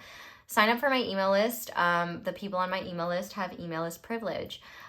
They are the first and only ones who will know about things like if I open personal readings. They also get things like freebies, exclusive access to deals that may come up in future classes, and also access to random messages from me when I feel just overcome with love, or the call to share a message to you guys that doesn't need a video, that just needs a message. That you can leave me a tip, Cashapp, palehag, my PayPal is my email. You can check out other videos, one with standards, that's also very helpful. You can share me with a friend. You can send me love. I'm sending you love right back. And that's all I have for you guys. Thank you so much for watching and for letting me read for you. I love you guys so much. I hope you all have a wonderful day or night whenever it is that you're watching this video. I hope that it helped you, and I hope you guys will come and see me again soon. Bye!